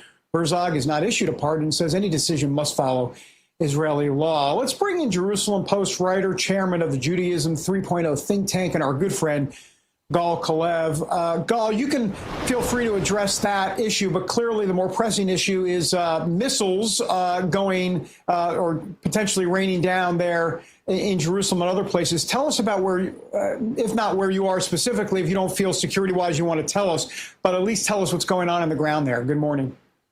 Good morning. Well, what's going on is that we're witnessing God's miracles. I mean, we a lot of time read the Bible and say, oh, I wonder what it's like to be back then when those miracles happen. And we see all the time. We have missiles coming in that can take out neighborhoods. And sadly, they hit a shelter and killed a family. But the vast majority of them, over 99%, are being intercepted midair. We're seeing a host of other miracles. And I think all Israelis on the left and on the right are thanking God and are thanking President Trump for his leadership, for making not just Israel and America, but the whole world safer. Has this headline, which reads exclusive. Trump says he must be involved in picking Iran's next leader. President Trump told Axios that Khomeini's son is not acceptable. Of course, at this point, it looks like entrenched favorite until there's a real uprising among the people. Your thoughts on President Trump and even potentially Mr. Netanyahu being part of the decision for leadership moving forward there in Iran? Yeah, Terrance, I think, first of all, we got to look at the big picture. We're in a turning point of world history. What President Trump is doing is ending this concept of forever war. Because if you think about it, until now, for the last 2,000 years, wars ended through some sort of a, appeasement settlement, some sort of an arrangement that would give short-term relief. And then, 3 years later, after the enemies that was scaled down is building back again, there's war again. And this has been, Europe, going from 1871 to World War I to World War II. This has been the Middle East. What the president is doing is changing that by having a totally different paradigm. So to have another Iranian leader come in, the son of the current leader, and just basically lick his wounds and in a few years build up and then create another stockpile that will threaten the United States, Israel, and the Western world, will just lead to another war. That is forever war. And that is what President Trump is moving away from and delivering a very decisive hit. We're going to have peace through strength, but you need to have this enormous strength in order to have peace. Gal, of course, there's tremendous pressure from America and even inside MAGA, honestly, for this to not be a prolonged war, for this war not to widen and broaden, et cetera. Israeli Prime Minister Netanyahu contacted the White House after reports that the Trump administration may be communicating with Iran about a ceasefire. And Israeli officials said they're concerned that the U.S. push for a ceasefire before Israel achieves its objectives could be detrimental in the long term. White House told Netanyahu it's not holding secret talks with Iran. Officials say Iran has sent messages through third countries, but the U.S. has not engaged. So, Gal, what are the concerns on behalf of Israel if this is brought to a close too soon? I don't think there's concerns. I think President Trump made it clear that he's calling the shots, he's leading this, and Israel is very, very comfortable with this because this is not just about Israel. This is a broader war. If anybody had any doubt that this is about Israel, you can see where the missiles are heading in the last few days. A minority of them came to Israel and created a lot of damage, sadly. But the majority of the missiles go to other places, to Arab countries, to the outskirts of Europe, to Cyprus. And the reason they're going to Europe is because previous presidents were asleep at the switch and they didn't treat the Iran threat seriously. So Iran was able to recently have missile capabilities that reach Cyprus and the outskirts of Europe. If President Trump did not act, then they would have it within weeks or months, missiles that will reach Western Europe, Paris, London, and within a few years, missiles that could reach the United States. So, I think this is ultimately, Gina, this is the MAGA war. This is the MAGA war. I know there's concerns within MAGA, but this is the most prolific expression of MAGA, because if you think about it, America, as we spoke in the past, was an ideological exodus from Europe and European dogmas. People that said, okay, there's famine in Europe, we'll just wait, or there's somebody's trying to kill our village, we'll just wait. People came to America, because they wanted to take charge of their destiny. They wanted to preempt threats. They created this society of exceptionalism. And this is MAGA. This is President Trump. He's not just waiting for the Iran threat to mushroom and to make it be worse and worse. He's doing what previous presidents perhaps should have done. He's handling this threat so those missiles that now reach Cyprus will not reach London and New York, and also that the nuclear capabilities that they're building cannot be in a suitcase that will go into a football game anywhere in America. President Trump is saving America, is saving the world. And I think, as you know, you've been here, we all here in Israel love President Trump, not just because he's helping us, but because he's making America great. And when America is great and strong, the world is strong and peaceful. I'll tell you what, Gal, what you just said there is a pretty provocative statement. This is the MAGA war. Yeah, that's provocative. There's going to be folks in MAGA that are not going to agree with that statement, you realize. Bring them on, and I'm happy to speak to them, because I understand that this is a boots on the ground war. This is maybe counter MAGA, but President Trump has changed. He's changing the concept of war and peace. I mean, this is, Venezuela, Iran. This is not an isolated thing. This is part, we saw his national security strategy. He's aware of the physical threats, the ideological threats. If this is a very, in the previous wars, Iraq, Vietnam, Afghanistan, previous presidents committed troops. He's gaining victory in Venezuela, in Iran, through different mechanisms, through very sophisticated mechanisms, in partnership with Israel. And this is something that is very, we spoke many times how Israel and America are rooted in sister ideologies, Zionism and Americanism, that are about faith, that are about, taking charge, about nationalism. And what we're seeing now is that enormous amount of strength of this partnership. And David, this strength is going to lead to peace that is based on a completely different frameworks of the past. Until now, with peace through appeasement, two-state solution and all that kind of stuff that just leads to more and more war. This is the two-state solution, forever war, one and the same. President Trump is completely changing the frameworks here. And that's why it is the MAGA war, because he's exerting America's strength to prevent forever wars. And he's doing that without having troops on the ground. Maybe he has Gucci shoes of CIA agents or Adidas sneakers of Mossad agents. But this is a totally different war, different warfare, revolutionizing warfare, changing history. And we're all grateful to the president. All right, Gall, to be continued. We really appreciate your time. Stay safe over there. Thanks, Gall. Stay safe, brother. All right, coming up, pandemic learning loss. Years after school shutdowns, test scores in reading and math are still falling behind.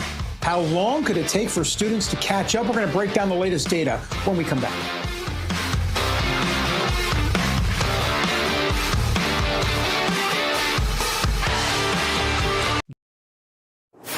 When it's breaking, we're moving. Breaking news. Breaking news. News doesn't sleep. At Real America's Voice, we don't get to crash or lose focus. That's why we drink Soldier Fuel and take Go Pills to stay ahead of the chaos, because we do this for you. Go Pills and Soldier Fuel locked in. Go Pills are packed with neurotransmitter support. Soldier Fuel has no sugar, so no crash. Now that's a game changer. Mic on, lights up. Soldier Fuel keeps me dialed right in. Both are used by the U.S. military every day. Built by patriots for patriots. And they're now available to you. This is huge. Scan the QR codes below and order your supply today. Hear that pop? So good. Go to buysoldierfuel.com or search on Amazon. This is Performance Fuel. Clean energy, sharp mind. That's how we do it at RAV. Visit buygopills.com and get 15% off automatically. Go Pills and Soldier Fuel. Let's go. Hey folks, it's your friend John Rich. I co-founded Old Glory Bank because we heard too many stories about people getting canceled by their bank because they didn't agree with their politics. The government wanted to know where you shopped. If you bought a Bible or you shopped at a sporting goods store, you're probably on a list. We created Old Glory Bank because America needed a bank that would protect their privacy and security. Exercising your constitutional rights is not a criminal activity, and neither is loving your country. At Old Glory Bank, we stand with you. I'm a J6er. I spent 1,143 days in prison. About a year in prison. We were prosecuted, persecuted. J6ers have been treated like terrorists. And we need your help. Stand in the Gap was founded to stand in the gap for J6ers working to rebuild their lives after being incarcerated. For just $10 or more, you can help these patriots get back on their feet again. Every dollar you give is being matched up to $50,000. Go now to j6support.com and donate today.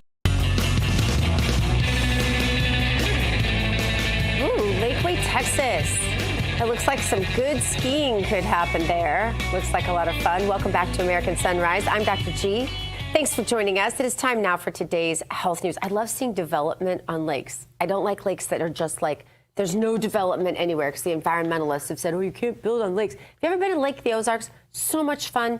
All right, today's health news is sponsored by the wellness company Under the Microscope. A new study shows American students still paying the price for COVID school shutdowns. The new national data confirms the academic damage from COVID shutdowns is immense. The National Assessment of Educational Progress, often called the nation's report card, says that reading and math dropped sharply after COVID shutdowns, with the steepest declines in decades recorded.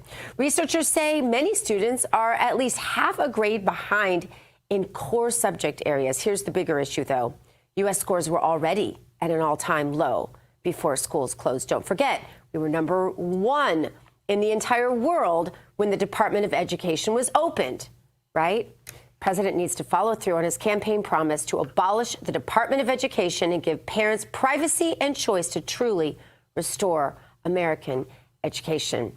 Trump administration has brought a lot of positive changes when it comes to fixing our broken healthcare system, though. The reality is that there's only so much the government can actually do, and that if we really want to make America healthy again, it's going to start at home with each of us. And that's where the Wellness Company comes in.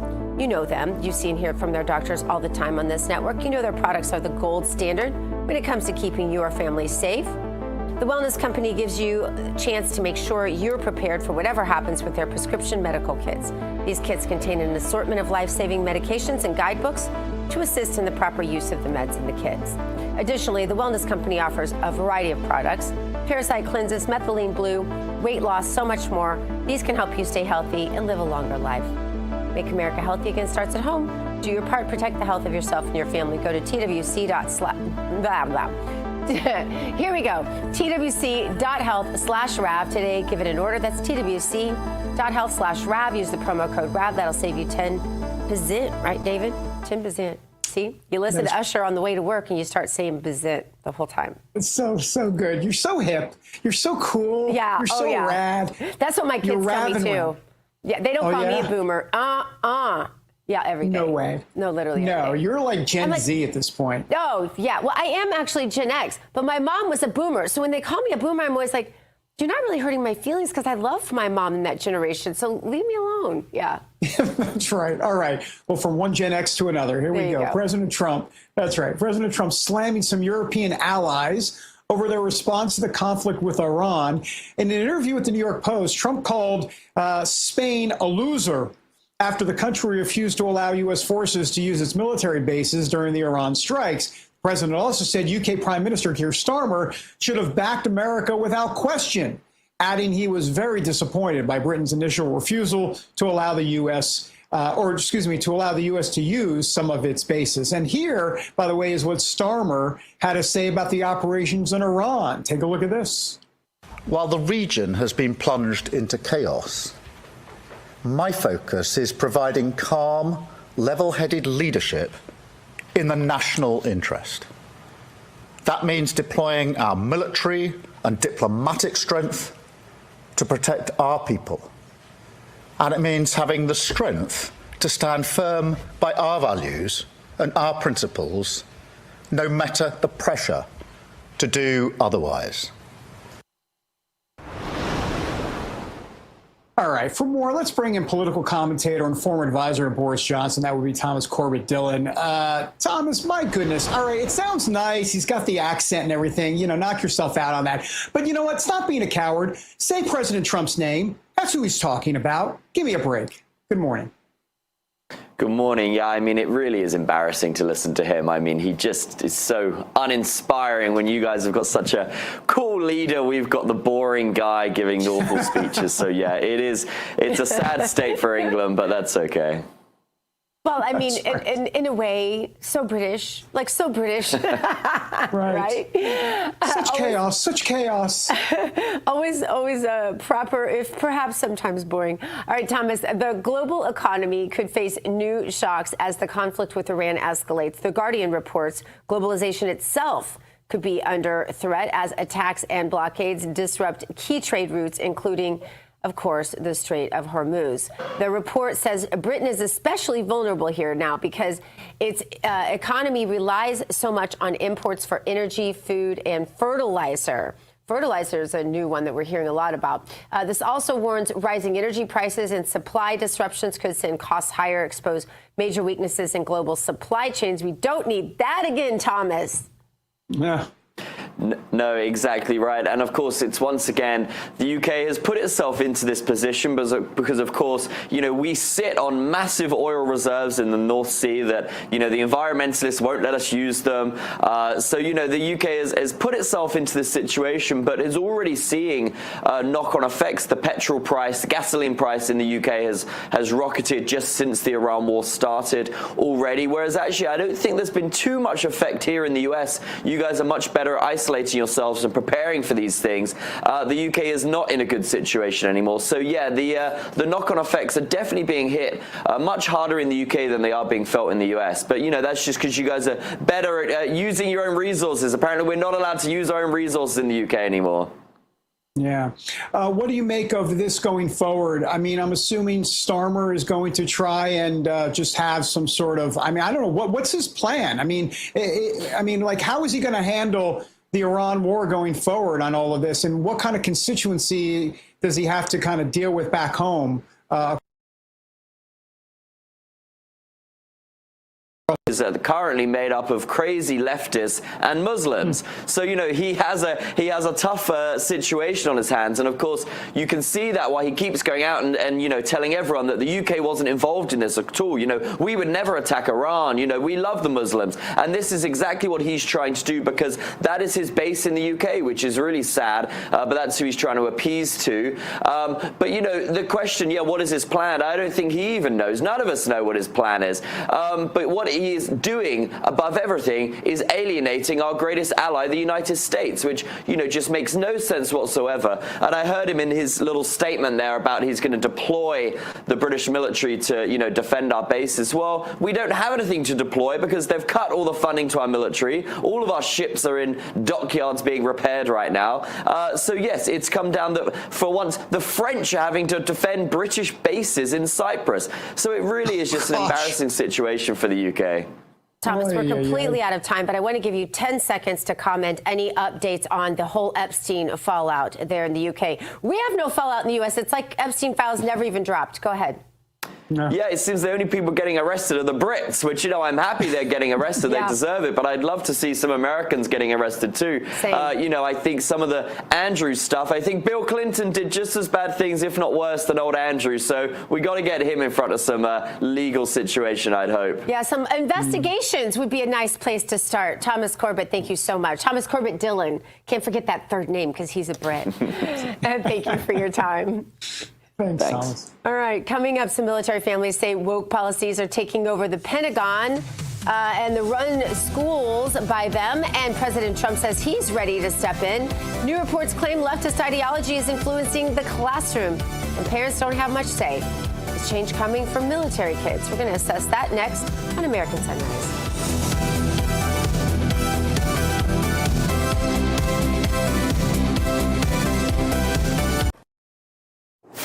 When it's breaking, we're moving. Breaking news. Breaking news.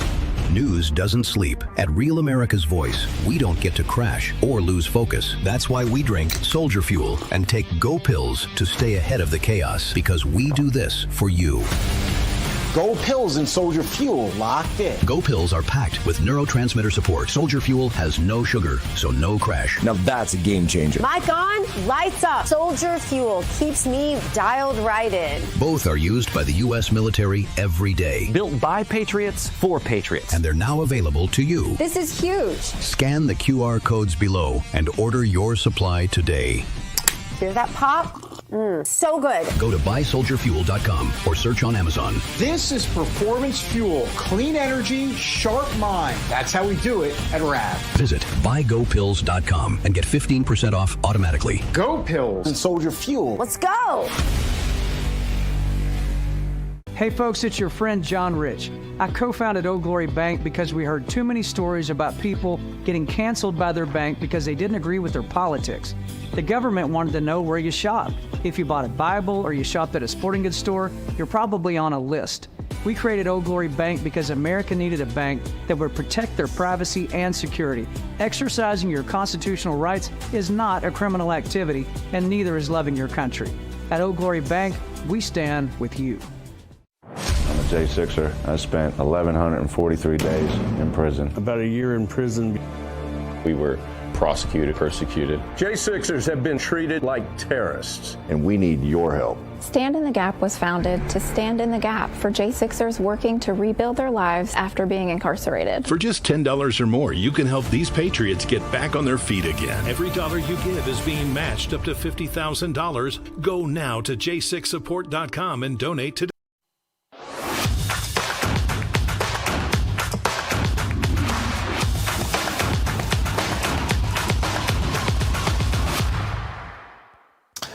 Coffee pods are made easy, but most of them are just caffeine and nothing else. Rejuvenate pods are built differently, though. They're clean Arabica pods infused with CAAKG, which is a compound that's linked to longevity, metabolism, and deep cellular energy.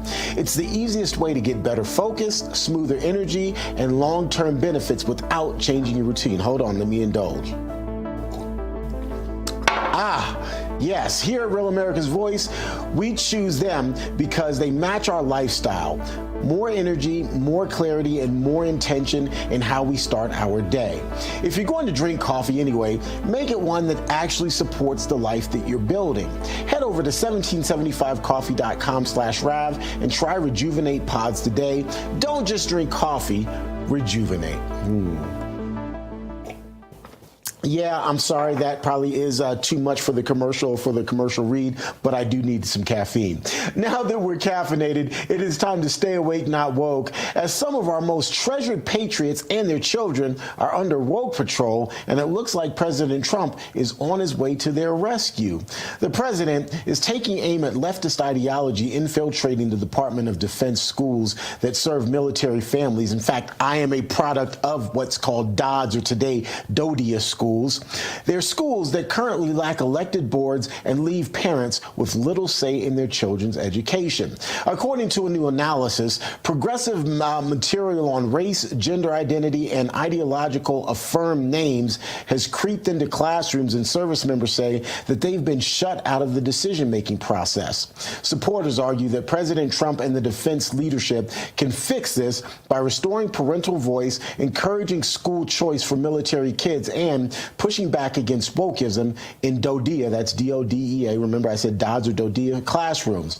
It's all part of a broader push to defend. Let's bring in Dr. Gina and David to talk a bit more about this. Dr. Gina and David, these schools, DODIA schools, DODS schools, they are typically nicknamed the president's schools. They are considered, or at least hold themselves to high esteem, but the reality is they don't necessarily have a governing body. They are run by the government, if you will, and so that creates a bit of a rift, if you will, for parents who want more insight and more say in their children's schools. Dr. Gina. Yeah, well, I graduated with someone in my PhD class. I've told this story, who his job was to go in and impart DEA on every single element of military. That was what he was hired to do. So that is something that has been, it's not accidental. These schools haven't just magically liberalized. These schools, it was planned, it was orchestrated, and it was implemented. And there's no mistake. I mean, our soldiers, as recently as just before President Trump was reelected, were still being taught that sensitivity to Sharia law was something that they should be very aware of, along with a lot of other things. So yeah, there are a lot of problems, David, but this is very orchestrated. We need to realize that the only way to fight that kind of planning and orchestration that's been going on since the 1960s is to fight back and be sure that it's our plans and our orchestrations that go into our education system, or completely privatize them, as I say all the time, and abolish the Department of Education entirely, David.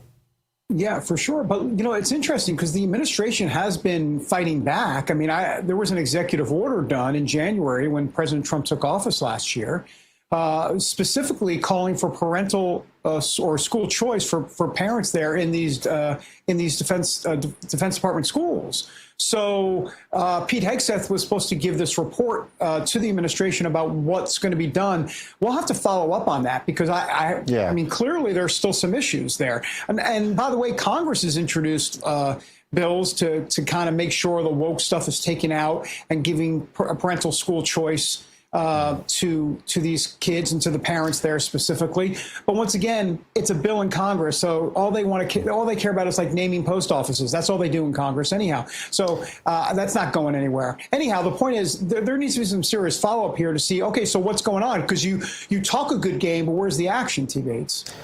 Right. And one of the challenges is, particularly abroad, it's the only American option for many of these schools. There aren't really school choices. It's a school that's on a base. Either you go to the American school on the base, or maybe if you're lucky, you live in a community that has an international school, which typically are British, and you may not necessarily want to send your kid there, or you send your kid to what's called the school on the economy, or the school that's outside the base, the local school. So there's not really school choice, if you will, as we know it here in the United States. Abroad. Here in the United States, it's a little different. Your school may be on the base, but there are other schools that are American schools, public schools off the base. Go ahead, Dr. Gina, there's a big push right now for the Little Red Schoolhouse concept on bases all across America, where families are getting together who are conservative, perhaps probably Christian, and they are forming their own little one-room schoolhouses with all the grades where they all teach each other, just going back to the Little House on the Prairie concept, which worked a lot better than our institutionalized education that we have now. So maybe that's an option for families who don't know. And always homeschooling is an option as well. Yeah. That's right. Good night, John Boy. Good night, Clara. Right show, wrong? I don't know. That's the wrong show. That's the wrong show? Okay, well, I tried it. Coming up, religion in Texas schools. A new state law allows districts to create time for voluntary prayer or religious reading. Most school districts, though, voting no after being required to consider the policy. So why are they turning it down? We'll have some analysis next here on American Sunrise.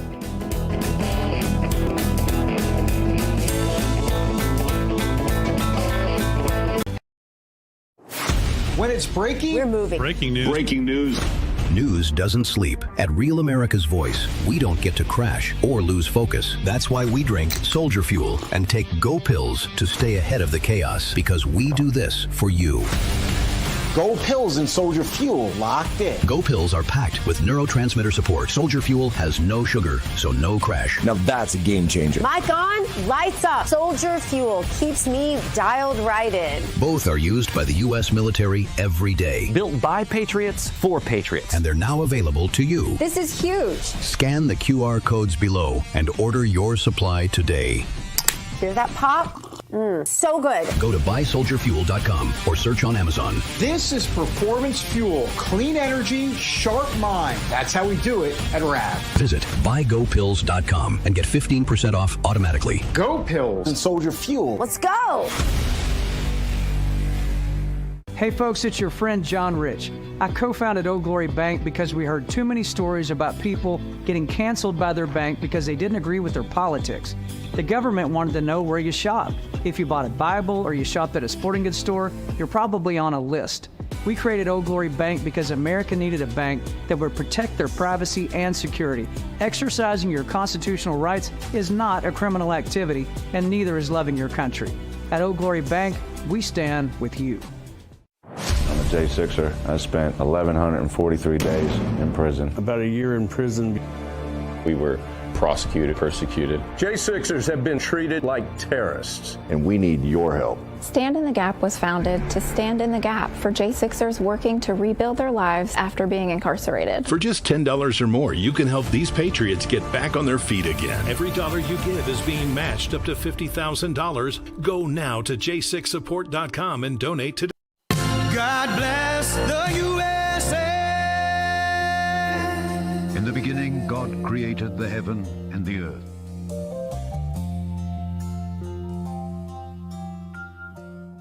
All right, welcome back to American Sunrise. It is time now for our Moment of Faith, brought to us by Lee Greenwood and the God Bless the USA Bible. And in focus today, a new Texas law sparking debate over religion in public schools. The law requires school boards to decide by March, actually the 1st, whether to offer a daily period for voluntary prayer or reading religious texts. But most districts across the state have voted against adopting the practice.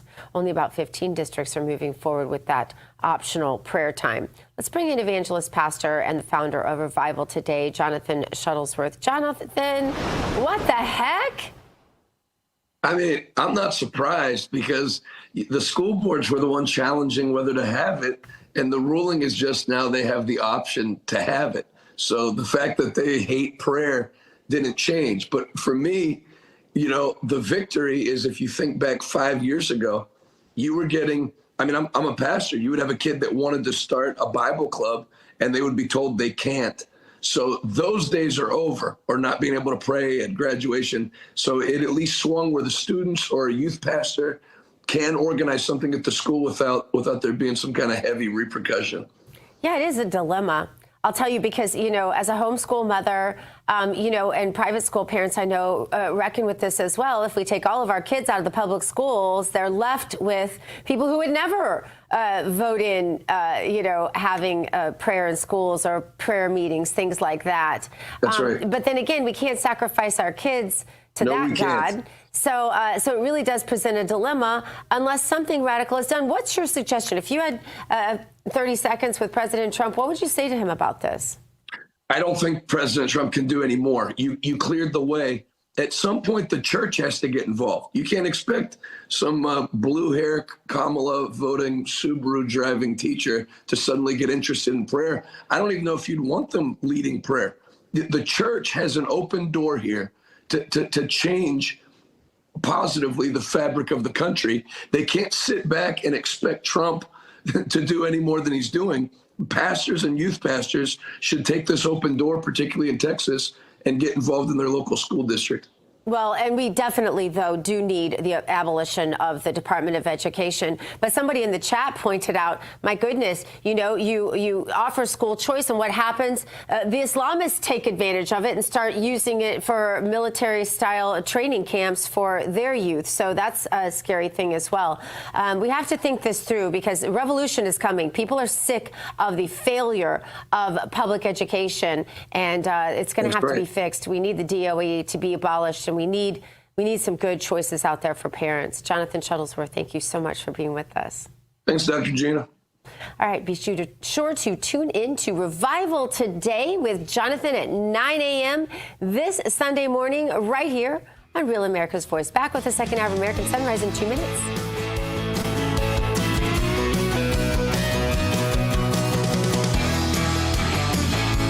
Introducing the limited edition God Bless the USA Bible, inspired by Lee Greenwood's hit song and the most recognized patriotic anthem in America, God Bless the USA. The God Bless the USA large print leather-bound King James Bible also contains America's founding documents, the U.S. Constitution, the Bill of Rights, the Declaration of Independence, and the Pledge of Allegiance, along with a handwritten chorus to Lee Greenwood's song, God Bless the USA. With its large print and slim design, this Bible invites you to explore God's Word anywhere, anytime. The God Bless the USA Bible makes the perfect gift and cherished family heirloom keepsake to pass on to future generations. Designed for an easy reading experience in the trusted King James Version translation, this large print Bible is perfect to take to church, Bible study, work, and for traveling. Order yours today at GodBlessTheUSABible.com.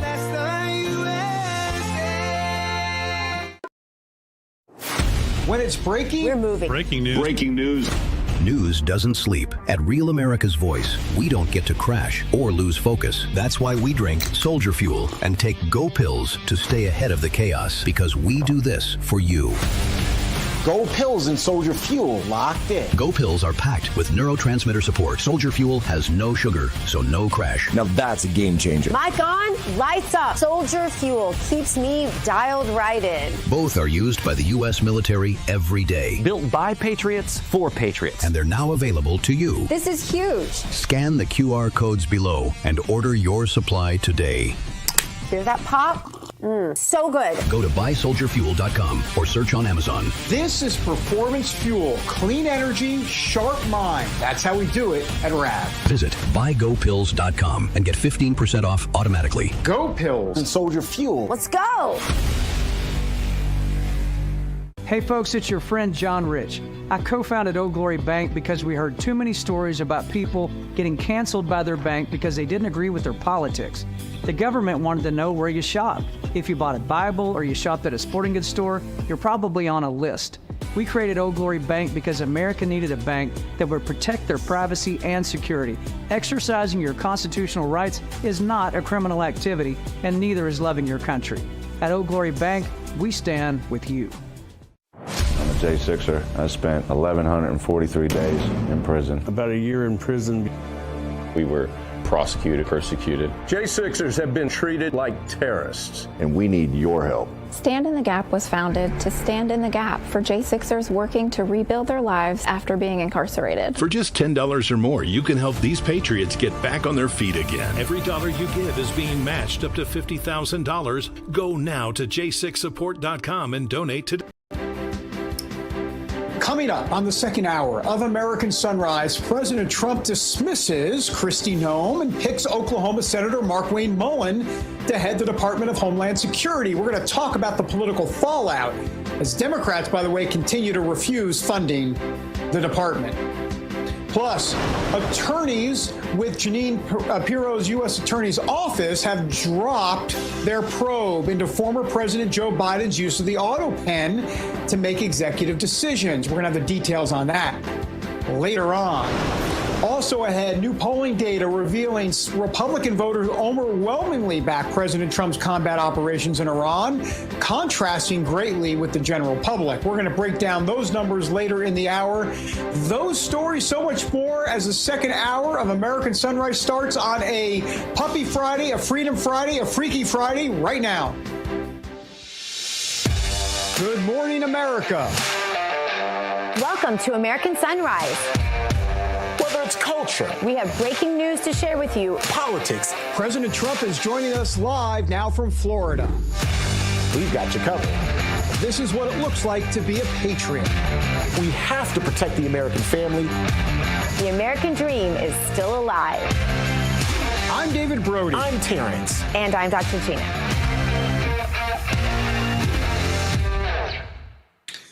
Welcome back, everybody, to the second hour of American Sunrise on this Freaky Friday. I'm David Brody, coming to you from D.C. Let's bring in Dr. G, who's in West Palm, T. Bates in our Denver newsroom. Gina, you were cruising through to Usher this morning, I understand. Is that the rumor on the street that you are so hip, so trendy, so cool? Yeah, not really. But you know what is cool? We are up on Rav Espanol.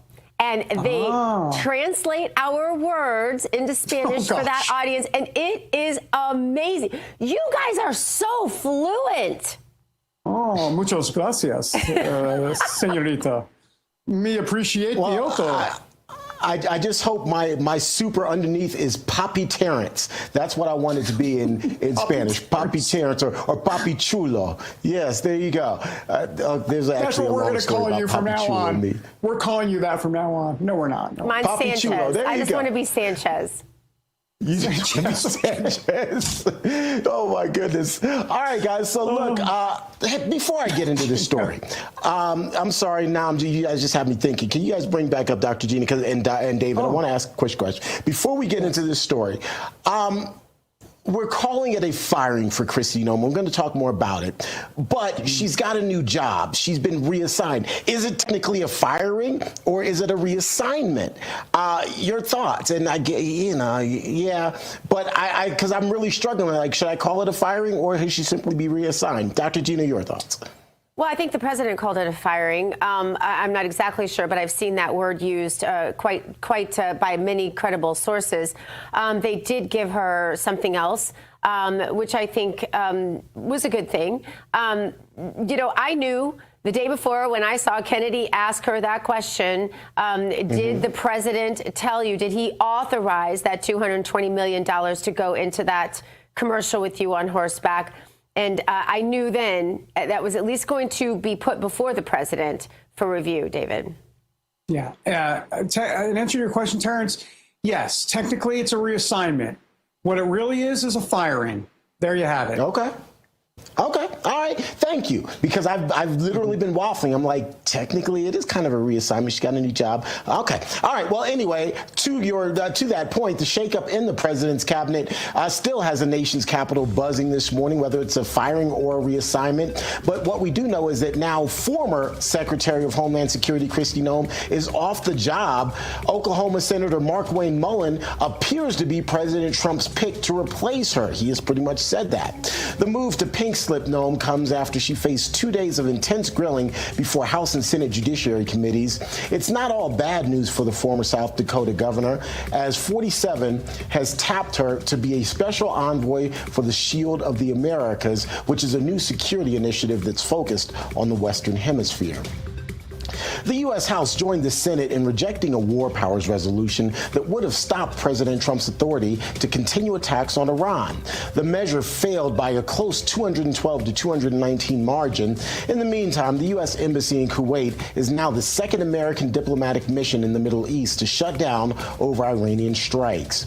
Iranian attacks on the country have already claimed the lives of 6 American soldiers there. Their bodies are scheduled to be returned to Dover Air Force Base in Delaware tomorrow. President Trump will be on hand for the dignified transfer service along with their families. And a federal judge in New York says that companies that paid tariffs that were ultimately struck down by the U.S. Supreme Court last month are due refunds. The federal government reportedly collected more than $130 billion in tariffs through the December timeframe. By the time the Supreme Court ruled on the taxes, that number is believed to have ballooned to about $175 billion, which is the amount that some analysts believe the federal government may ultimately have to repay. That's a quick check of your headlines. Now let's get a quick check of your hometown forecast with Tracy Anthony from Weather Nation. Tracy, good morning to you. Hey, good morning. We've got a couple hometown forecasts that are kind of right in the path of the severe thunderstorm threat for the day today. So Fort Worth, Texas, this from YouTube, Winston on YouTube, 79 degrees today. So we're still in that heat, 68 tomorrow, but look at the stormy forecast into the weekend. So the big key with these strong storms is going to be the threat overnight. So you definitely want to have a way to get alerts to wake you up if those storms knock on your doorstep. This from Elizabeth on Getter, Kansas City, Missouri. You also are kind of right in the heart of the strong to severe thunderstorms throughout the overnight tonight. And this is that level 3 severe weather threat. So we are in the middle of a multi-day severe weather outbreak. And the reason we're up to that enhanced risk level is for the threat of tornadoes. And we will have the threat for powerful EF2 or stronger tornadoes. We are also expecting the chance for 2-inch diameter hail and Terrance winds up to 75 miles per hour. So the next couple of days across the Central Plains, it's very important to stay weather aware. Absolutely. You can always download the Weather Nation app to stay aware in your particular neighborhood as well. Tracy, always good to see you. Have a great weekend. You too. Thank you so much. All right, let's shift things over to David Brody now. David, good morning, sir. Good morning, T-Bates. Hey, so let's British. do more. Good morning, sir. Well, top of the morning to you. Let's have a little, I don't know, what kind of breakfast? What do they have over there? I have no idea. Please. Yes, let's do that. All right. We're continuing to follow that shakeup in President Trump's cabinet, so let's get more on that. Joining us now with the reaction is Florida Congressman Jimmy Patronis. Congressman, always good to see you, and good morning to you. So we've got Markwayne Mullin, the senator. He is in, pending confirmation, that is. Noem is out. What do you make of the transition? What do you think Markwayne Mullin will bring to the job? Good morning to you. Good morning. Thank you for having me. Look, I'm excited for Markwayne. Markwayne's a great guy. He's got a great following. He used to be a former member of the House. Now he's in the Senate. There should be, in my opinion, no hitches with his confirmation. But look, I think every one of these agencies, there's so much that's being consumed at them. Every once in a while, you need to have an opportunity to bring some fresh set of eyes in. Christie will do a great job for this new initiative. She's a loyalist to the president. And I think Markwayne's ability to manage what we need to do at DHS. We've got to get the agency back up and running. We've got to get it funded. That's sitting over the Senate. We voted a new funding package again yesterday. So, I mean, I think this probably could have been all of a part of to try to take temperatures down. I think you must have been reading my mind, because I was going to ask you about that vote. You guys passed the new DHS funding. Now it heads to the Senate. Will it go anywhere, or will it be dead on arrival again based on the Democrats' resistance? Yeah, look, Leader Thune's going to work this. And as you had the president enter himself into the discussion, into the negotiation directly with the Democrats, this is all part of what the president was able to negotiate with Schumer in order to get them to come back to the table. So a number of those concessions that they had asked for, we've already done. Christie and Noem jumped out quick when they wanted body cams. Body cams are in place. But then, we also changed things up and bringing Tom Homan into Minneapolis. I've already gotten feedback from folks in Minneapolis that just talk about Tom Homan's just bedside manner when it comes to managing the immigration criminal collection process. To bring these guys to the court system or get them out is just, he's good at it. This is the same guy that got the Presidential Medal of Freedom for this type of job under Obama. He's a pro. He's a public servant. And whether it's a Republican or Democrat, he is going to uphold federal law, and that's exactly what he's doing. And I think right now that's what our country needs as we start to get our arms around the criminal activity and immigration and get them out of our country from hurting our kids. Congressman, one piece of very unfinished business right now seems to be Tina Peters. A lot of people don't understand why she's still there. A lot of people that can relate very strongly to what Tina Peters is going through are J6 prisoners. And J6 prisoners took my heart right from the beginning because I was wrongly sort of persecuted during that time as well, never put in jail, but for the same reasons. And so I guess one of the things that was going around last night among some of the J6 threads that I'm in is that Markwayne Mullin had made a comment, not just a comment, rather a series of comments commending the slime that killed Ashley Babbitt that day on January 6th. Did he ever walk any of that back? Has there been any apology? And do you believe if he wants to be confirmed, he'll address that with those who are empathic to our J6ers? I think there's a number of remember Markwayne Mullin was in the House chamber when January 6th took place. I think there was a lot of comments made that were probably out of the emotions of the time.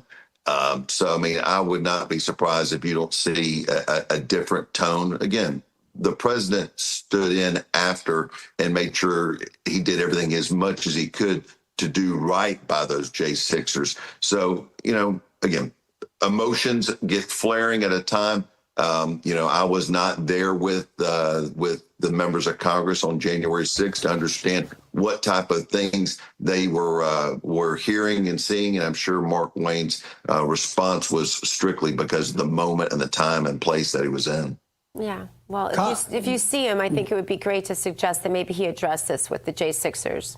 Anyway. Yeah. No, I'm glad you brought that up. You know, there's a little bit of a misunderstanding. People brought up about Ms. Peters the other day on social media, and they said, well, you know, the president hasn't done anything. The president can't pardon a woman who has been convicted under state law. So, I mean, this is a problem you got, and you're not going to get any movement out of a Democratic governor out of Colorado on this because these guys have Trump derangement syndrome. They're just not going to do it. Well, you probably know better than I, but apparently there is a way that it's doable by deputizing her as a federal deputy or something, lets her be tried in a federal way. I don't know all the ins and outs. I'm certainly not a lawyer, but whatever we can do, something needs to be done. David, go ahead. No, thanks for bringing that up.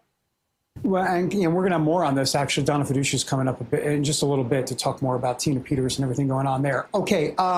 Congressman, speaking of controversial comments, we got less than a minute to go, but President Trump is responding to what Tucker Carlson had recently said. You know, in an interview with ABC News correspondent Jonathan Karl, the president said, Tucker, this is a quote, Tucker has lost his way. He added, quote, he's not MAGA. MAGA is saving our country. MAGA is making our country great again. MAGA is America first. And Tucker is none of those things. I'd be curious to get your take on this. This is, look, he's got a huge following. There's a lot of folks that actually do believe in what Tucker is saying. So I'm curious to get your take on what the president said.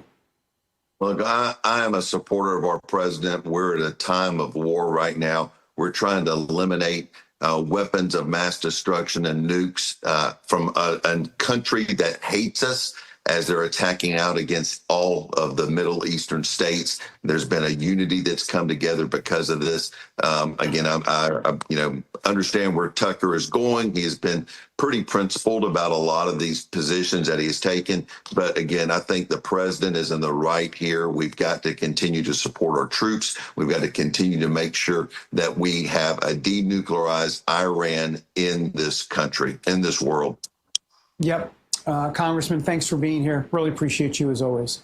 Thanks, Have a great weekend. Thanks, Congressman. Have a good one. All right. Sounds good. Hey, before we go to break, we want to change gears and talk Medicare. A lot of folks aren't getting the full story. Most Medicare agents push Medicare Advantage plans even when they're not right for you. So why is that? Well, that's because that's where the money is for them. The seniors, though, are paying the price, and that's what makes Chapter different. They're going to walk you through original Medicare, Medigap, Medicare Advantage, and Part D plans, all with the pros and the cons laid out so you can make the right call for your health needs. Donna said her, I don't know if she has a last name, it's just Donna. Donna said her Chapter advisor walked her through every option and explained everything in a way she could actually understand. Plus, they saved her thousands of dollars. So if you're on Medicare or will be soon, this is what you do. Here's the number to call. 814-CHAPTER. That's it, 814-CHAPTER, to learn about enrollment options and find ways to save. It is free, it's quick, they can review your options in under 20 minutes. Most people wish they had called sooner. All right, more American Sunrise on the way. Stay with us, everybody. When it's breaking, we're moving. Breaking news. Breaking news. News doesn't sleep. At Real America's Voice, we don't get to crash or lose focus. That's why we drink Soldier Fuel and take Go Pills to stay ahead of the chaos, because we do this for you. Go Pills and Soldier Fuel locked in. Go Pills are packed with neurotransmitter support. Soldier Fuel has no sugar, so no crash. Now that's a game changer. Mic on, lights up. Soldier Fuel keeps me dialed right in. Both are used by the U.S. military every day. Built by Patriots for Patriots. And they're now available to you. This is huge. Scan the QR codes below and order your supply today. Hear that pop?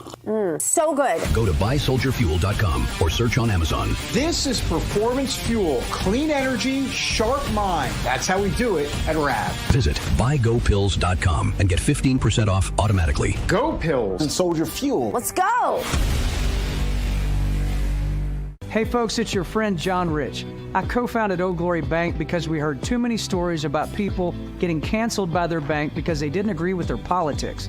The government wanted to know where you shopped. If you bought a Bible or you shopped at a sporting goods store, you're probably on a list. We created Old Glory Bank because America needed a bank that would protect their privacy and security. Exercising your constitutional rights is not a criminal activity, and neither is loving your country. At Old Glory Bank, we stand with you. I'm a J6er. I spent 1,143 days in prison. About a year in prison. We were prosecuted, persecuted. J6ers have been treated like terrorists, and we need your help. Stand in the Gap was founded to stand in the gap for J6ers working to rebuild their lives after being incarcerated. For just $10 or more, you can help these patriots get back on their feet again. Every dollar you give is being matched up to $50,000. Go now to j6support.com and donate today.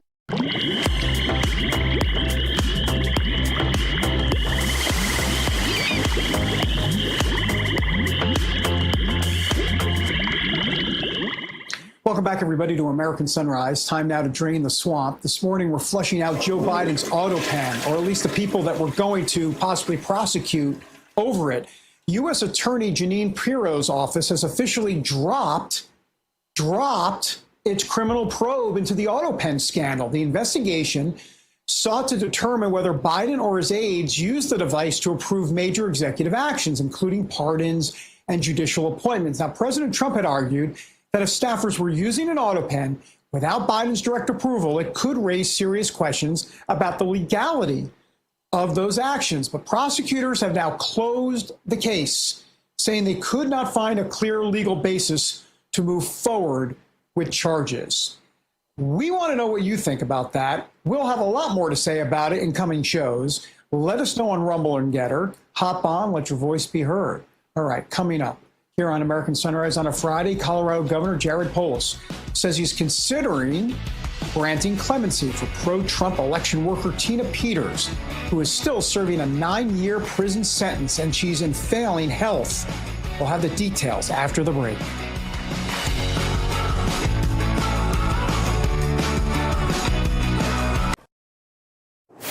When it's breaking, we're moving. Breaking news. Breaking news. News doesn't sleep. At Real America's Voice, we don't get to crash or lose focus. That's why we drink Soldier Fuel and take Go Pills to stay ahead of the chaos, because we do this for you. Go Pills and Soldier Fuel locked in. Go Pills are packed with neurotransmitter support. Soldier Fuel has no sugar, so no crash. Now that's a game changer. Mic on, lights up. Soldier Fuel keeps me dialed right in. Both are used by the U.S. military every day. Built by Patriots for Patriots. And they're now available to you. This is huge. Scan the QR codes below and order your supply today. Hear that pop? So good. Go to buysoldierfuel.com or search on Amazon. This is performance fuel, clean energy, sharp mind. That's how we do it at RAV. Visit buygopills.com and get 15% off automatically. Go Pills and Soldier Fuel. Let's go. Hey folks, it's your friend John Rich. I co-founded Old Glory Bank because we heard too many stories about people getting canceled by their bank because they didn't agree with their politics. The government wanted to know where you shopped. If you bought a Bible or you shopped at a sporting goods store, you're probably on a list. We created Old Glory Bank because America needed a bank that would protect their privacy and security. Exercising your constitutional rights is not a criminal activity, and neither is loving your country. At Old Glory Bank, we stand with you. I'm a J6er. I spent 1,143 days in prison. About a year in prison. We were prosecuted, persecuted. J6ers have been treated like terrorists, and we need your help. Stand in the Gap was founded to stand in the gap for J6ers working to rebuild their lives after being incarcerated. For just $10 or more, you can help these patriots get back on their feet again. Every dollar you give is being matched up to $50,000. Go now to j6support.com and donate today.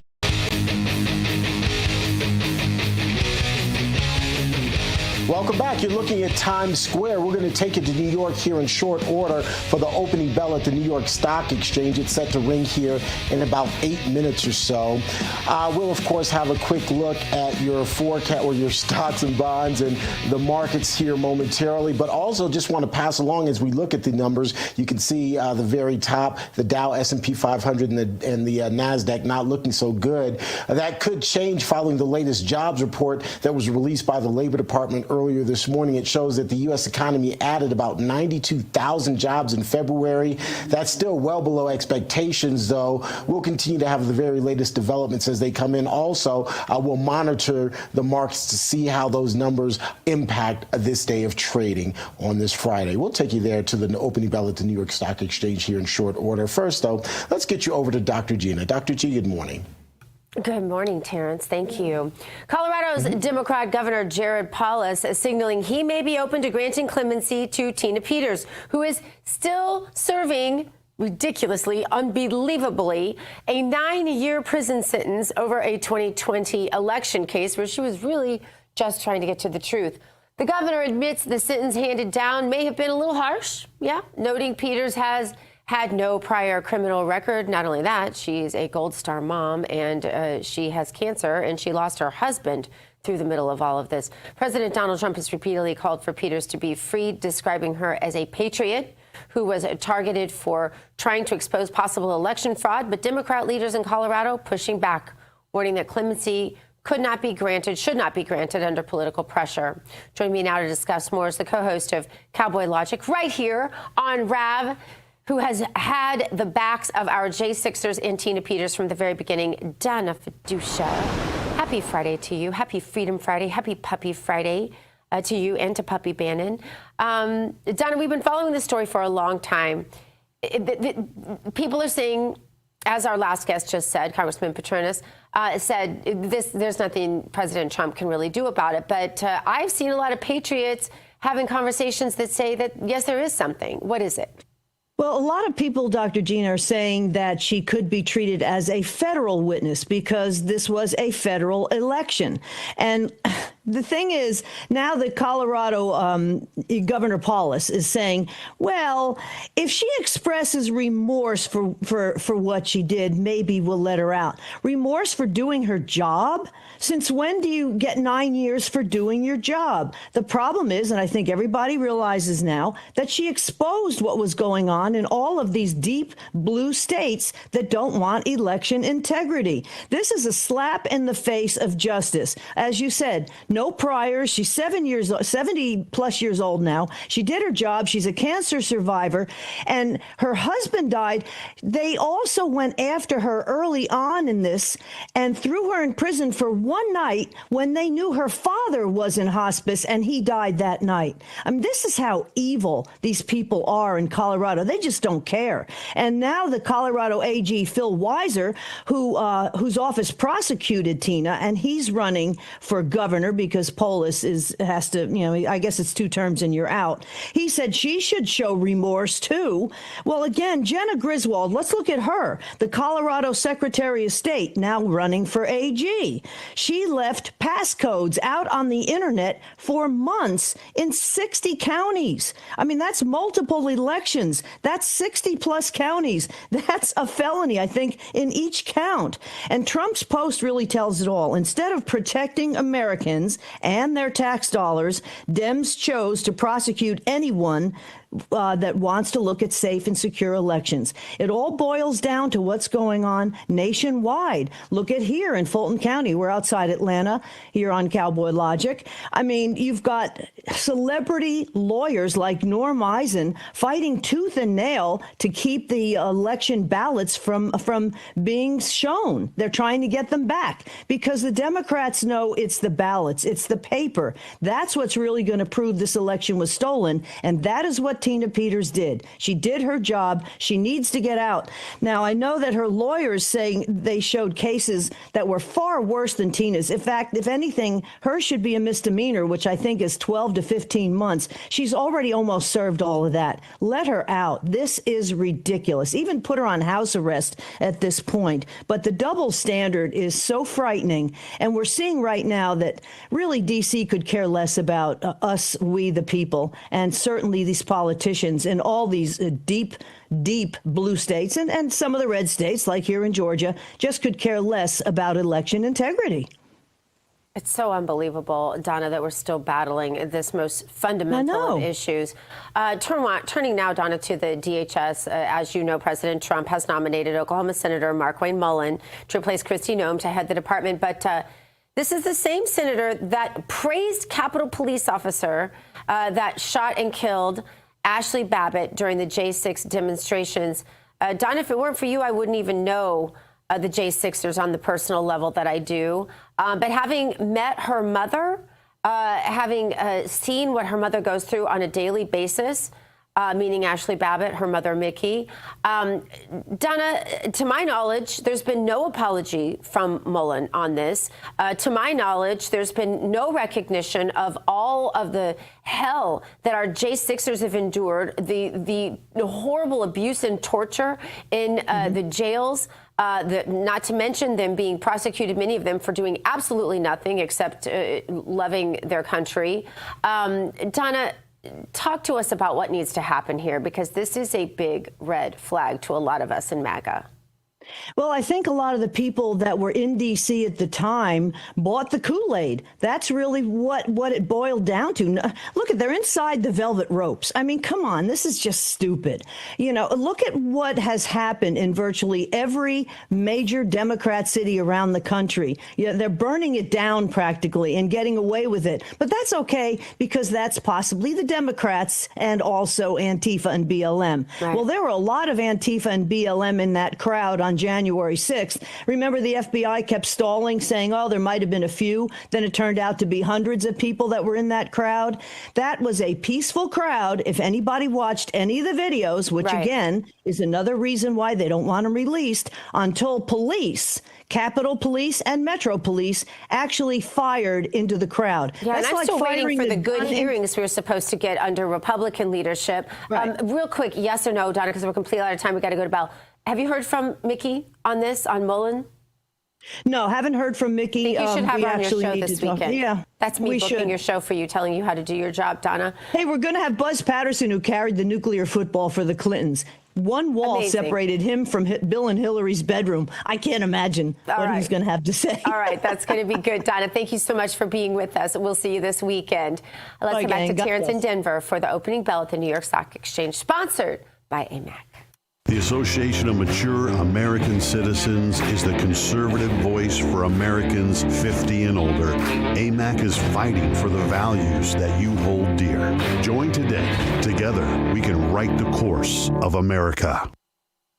The final day of trading of this work week getting underway right now in New York. You can see the applause, or you'll see it momentarily. There you have it, ladies and gentlemen. The applause is underway. The opening bell is set to ring here momentarily, and then we'll get an idea of how the markets are looking on this Friday of trading. Right on cue, here you have it, ladies and gentlemen. The opening bell is going to ring in 3, 2 and 1. There you have it. All right, let's take a quick look at how the markets are looking right now. Not so hot. The Dow is down. The S&P 500 is down. The tech-heavy NASDAQ is down as well. The bottom of your screen, though, looking pretty good. Let's see how the rest of the day shapes up. The jobs numbers are out, and employment was down from what was expected, so that very well may impact how things look here on the market. Again, we'll be watching it for you throughout the day here on Real America's Voice. Still to come on American Sunrise, a new poll shows that President Trump's Republican base is strongly supporting U.S. strikes against Iran, while the broader electorate remains pretty divided on the issue. We'll break down the numbers for you, but you have to stick around to hear what they are. When it's breaking, we're moving. Breaking news. Breaking news. News doesn't sleep. At Real America's Voice, we don't get to crash or lose focus. That's why we drink Soldier Fuel and take Go Pills to stay ahead of the chaos, because we do this for you. Go Pills and Soldier Fuel locked in. Go Pills are packed with neurotransmitter support. Soldier Fuel has no sugar, so no crash. Now that's a game changer. Mic on, lights up. Soldier Fuel keeps me dialed right in. Both are used by the U.S. military every day. Built by Patriots for Patriots. And they're now available to you. This is huge. Scan the QR codes below and order your supply today. Hear that pop? So good. Go to buysoldierfuel.com or search on Amazon. This is performance fuel. Clean energy, sharp mind. That's how we do it at RAV. Visit buygopills.com and get 15% off automatically. Go Pills and Soldier Fuel. Let's go. At Real America's Voice, we know that you want to be a part of something bigger. That's why we've teamed up with AMAC, the Association of Mature American Citizens, to build a real community of folks who care about faith and our country's future. There is no force on earth that can stop us from saving our country. Want to be a part of this movement? It's easy. Just scan the QR code on your screen right now. That's right. Grab your phone and scan the QR code to join the AMAC and Real America's Voice family today.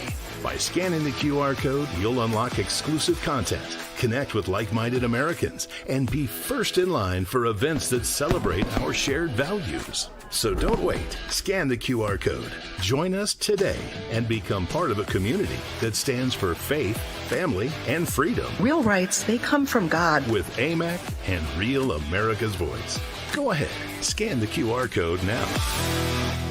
Welcome to Real America's Voice, Real Minute. Your quick look at the powerful stories of faith and freedom, inspiring audiences across the nation. Angel Studios presents.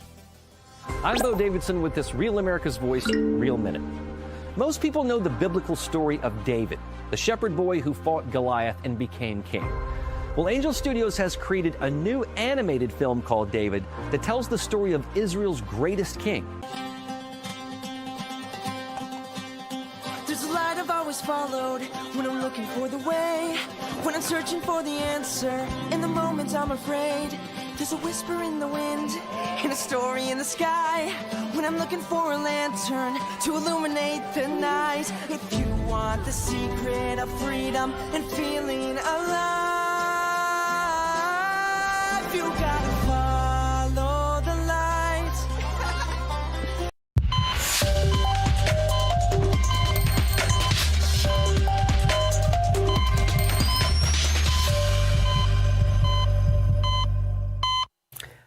Yes, I was heavy in the chat, you guys. It's a little bit Friday-esque in there. All right, welcome back to American Sunrise. I'm Dr. G. Thanks for joining us this morning. We invite you to hop in our conversation on YouTube, Getter, and Rumble. Time now to take the political pulse of America. Here's the beat today.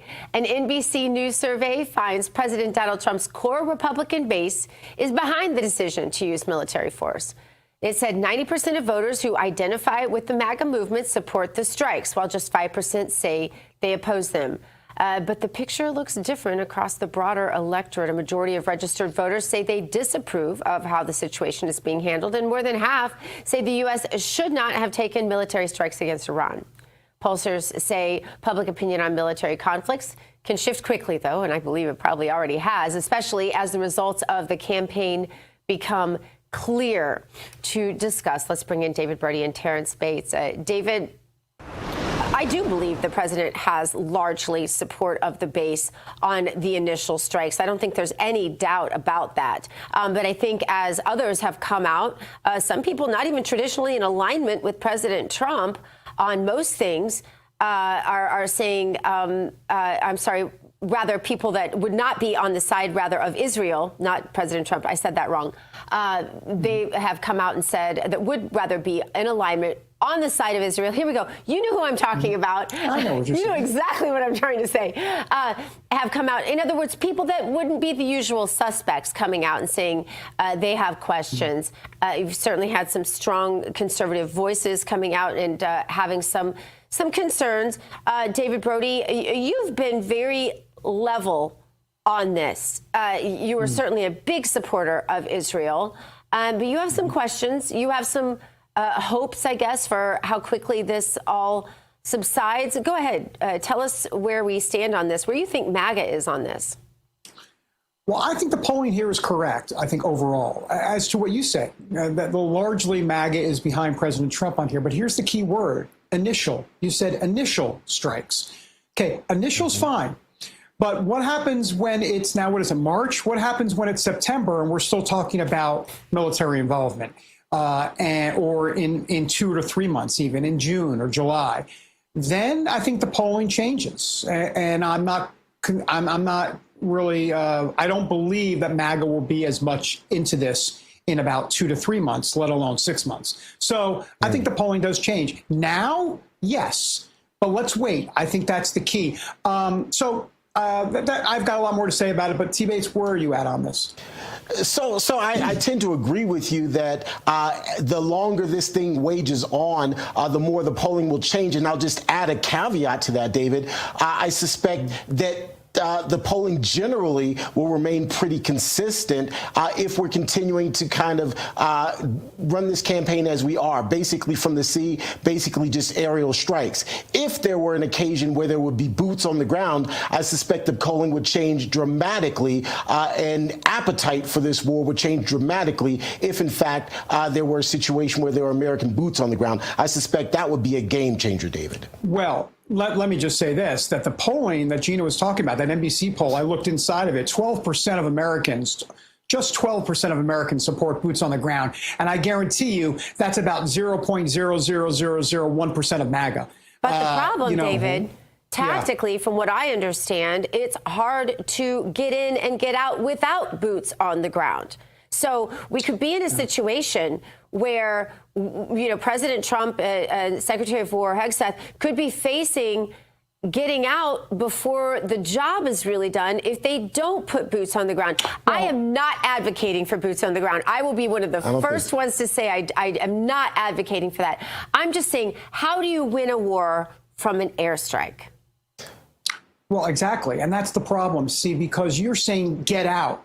How to get out. Well, what does that even mean, get out at this point? Are we talking about getting out after the actual initial war phase, like right now? Like, in other words, boots on the ground along with the military? No one wants that. But the boots on the ground aspect could come after the strikes. In other words, if there's regime change and you need stability on the ground and you need American troops to go in to kind of keep the peace, if you will, well, here we go down that dangerous road that MAGA never wanted. That's the concern. My suspicion would be, if that were to happen, even in the aftermath of the strikes, if there were to be American troops on the ground there, I suspect the American appetite for that would sour pretty significantly. Absolutely. And Trump's aware of that, so I'm not quite sure it'll come to that. But the problem is that if you're going to win, you got to win, and you got to win big, and you got to win quick. So Trump's going to be faced with a PR nightmare situation in terms of boots on the ground. That's a problem.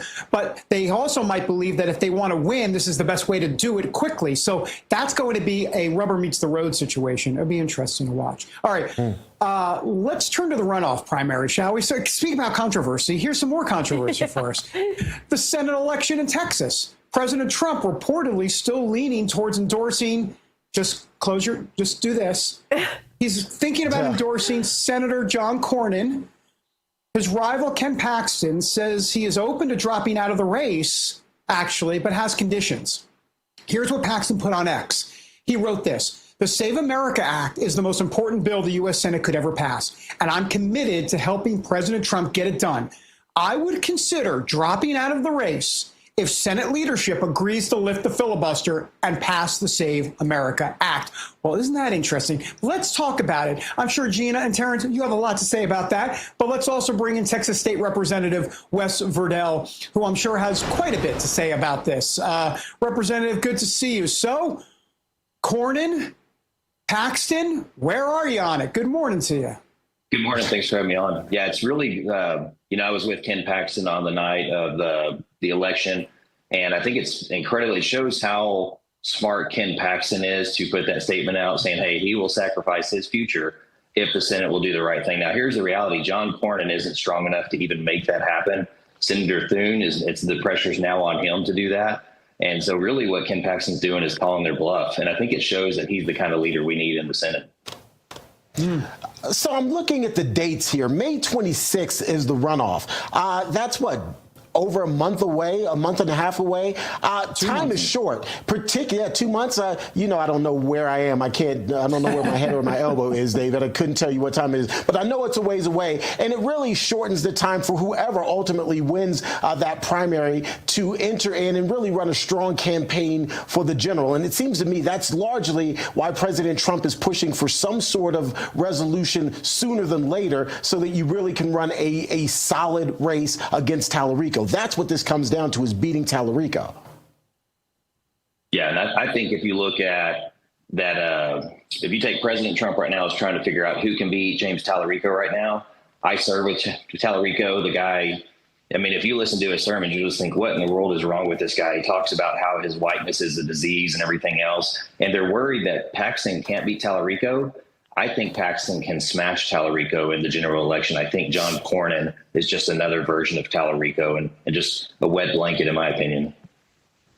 Yeah, I haven't met one person outside of screen stupid camp, meaning people inside my screen, in other words, people on television, who say anything different than what you are saying, Representative, that it will be the motivation of MAGA to get out to support Ken Paxton that will make the difference. Karl Rove doesn't agree with us. Oh, boy. Oh, boy.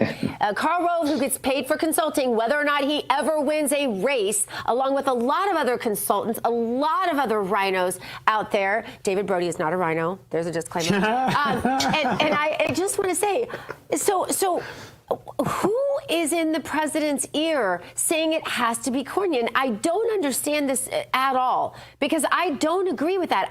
If I'm MAGA and Cornyn's on the ballot, guess what I'm going to do? I'm probably going to sit home. I mean, I vote in every election. I would probably go vote. But would I be making calls to make sure that all 5 of my children who are voting age got out and voted? No. Would I be running around to pick up friends, go to nursing homes, go to other places and help to make sure the vote gets out that day? No. Not for Cornyn, I wouldn't.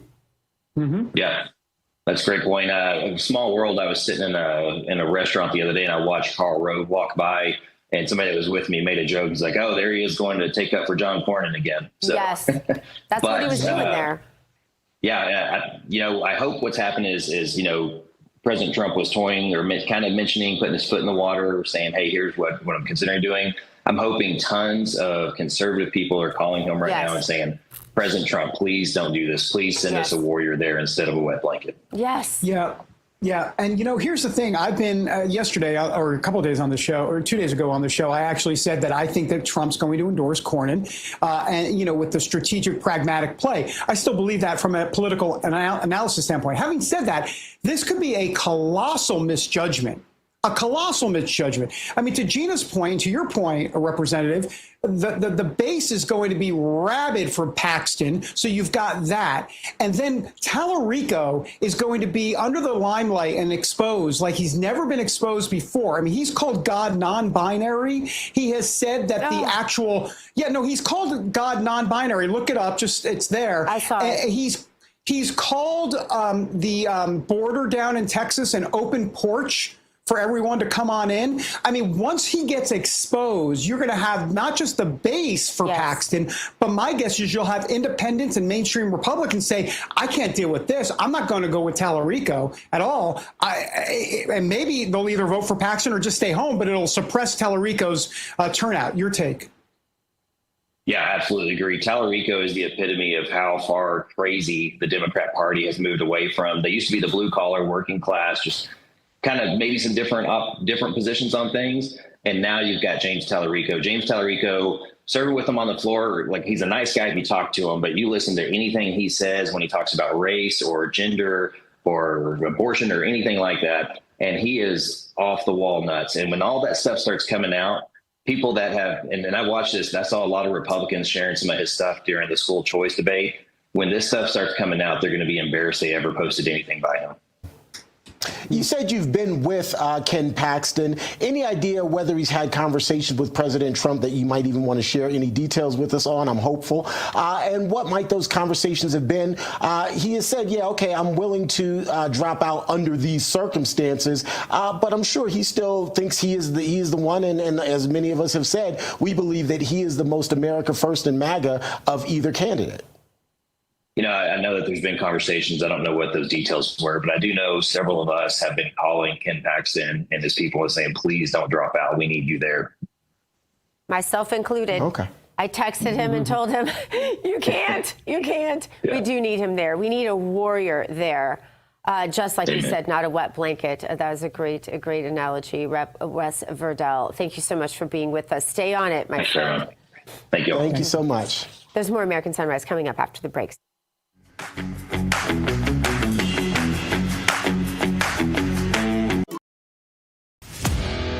At Real America's Voice, we know that you want to be a part of something bigger.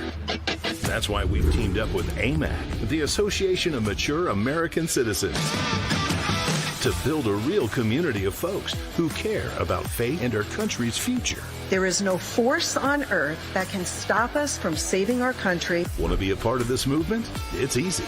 Just scan the QR code on your screen right now. That's right. Grab your phone and scan the QR code to join the AMAC and Real America's Voice family today. By scanning the QR code, you'll unlock exclusive content, connect with like-minded Americans, and be first in line for events that celebrate our shared values. So don't wait. Scan the QR code. Join us today and become part of a community that stands for faith, family, and freedom. Real rights, they come from God. With AMAC and Real America's Voice. Go ahead, scan the QR code now. Welcome to Real America's Voice Real Minute, your quick look at the powerful stories of faith and freedom, inspiring audiences across the nation. Angel Studios presents. I'm Bo Davidson with this Real America's Voice Real Minute. Most people know the biblical story of David, the shepherd boy who fought Goliath and became king. Well, Angel Studios has created a new animated film called David that tells the story of Israel's greatest king.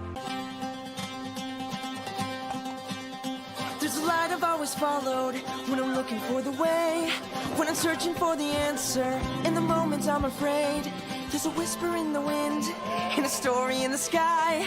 When I'm looking for a lantern to illuminate the night. If you want the secret of freedom and feeling alive, you gotta follow the light.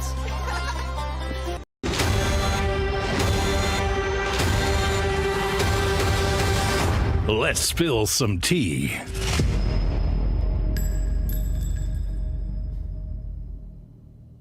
Let's Spill Some Tea is sponsored by Artillery Tea Company. It's a veteran-owned patriotic tea brand that delivers premium whole leaf tea in biodegradable sachets that brew twice as strong.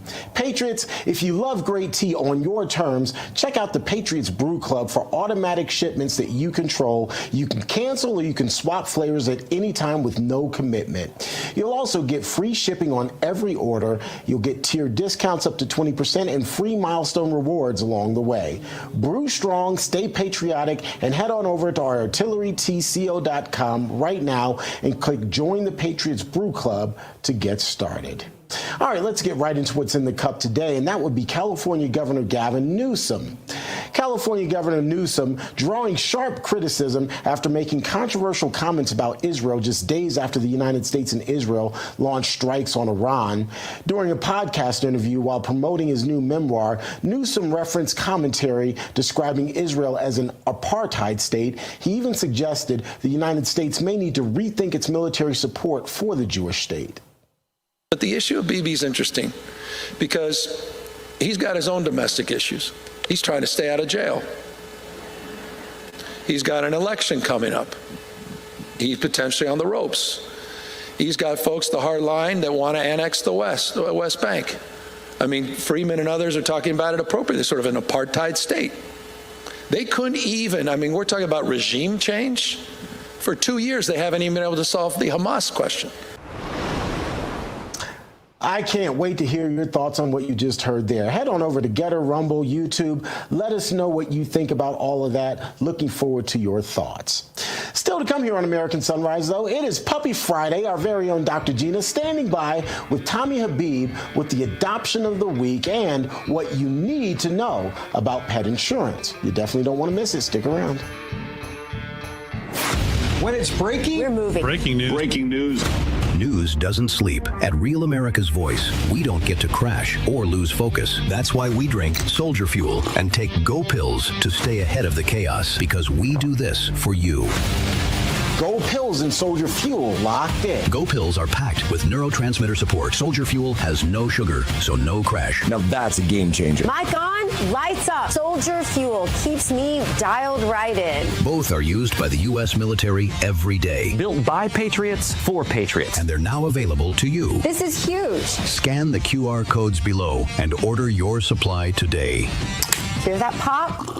So good. Go to buysoldierfuel.com or search on Amazon. This is performance fuel. Clean energy, sharp mind. That's how we do it at RAV. Visit buygopills.com and get 15% off automatically. Go Pills and Soldier Fuel. Let's go. At Real America's Voice, we know that you want to be a part of something bigger. That's why we've teamed up with AMAC, the Association of Mature American Citizens, to build a real community of folks who care about faith and our country's future. There is no force on earth that can stop us from saving our country. Want to be a part of this movement? It's easy. Just scan the QR code on your screen right now. That's right. Grab your phone and scan the QR code to join the AMAC and Real America's Voice family today. By scanning the QR code, you'll unlock exclusive content, connect with like-minded Americans, and be first in line for events that celebrate our shared values. So don't wait. Scan the QR code. Join us today and become part of a community that stands for faith, family, and freedom. Real rights, they come from God. With AMAC and Real America's Voice. Go ahead, scan the QR code now. Welcome to Real America's Voice, Real Minute. Your quick look at the powerful stories of faith and freedom, inspiring audiences across the nation. Angel Studios presents. I'm Bo Davidson with this Real America's Voice, Real Minute. Most people know the biblical story of David, the shepherd boy who fought Goliath and became king. Well, Angel Studios has created a new animated film called David that tells the story of Israel's greatest king. There's a light I've always followed when I'm looking for the way, when I'm searching for the answer. In the moments I'm afraid, there's a whisper in the wind and a story in the sky. When I'm looking for a lantern to illuminate the night. If you want the secret of freedom and feeling alive,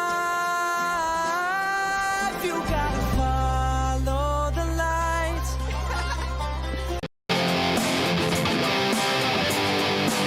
All right, welcome back to American Sunrise. It's Friday, and you know what that means. It's Puppy Friday, right, Kobe? Is it Puppy Friday?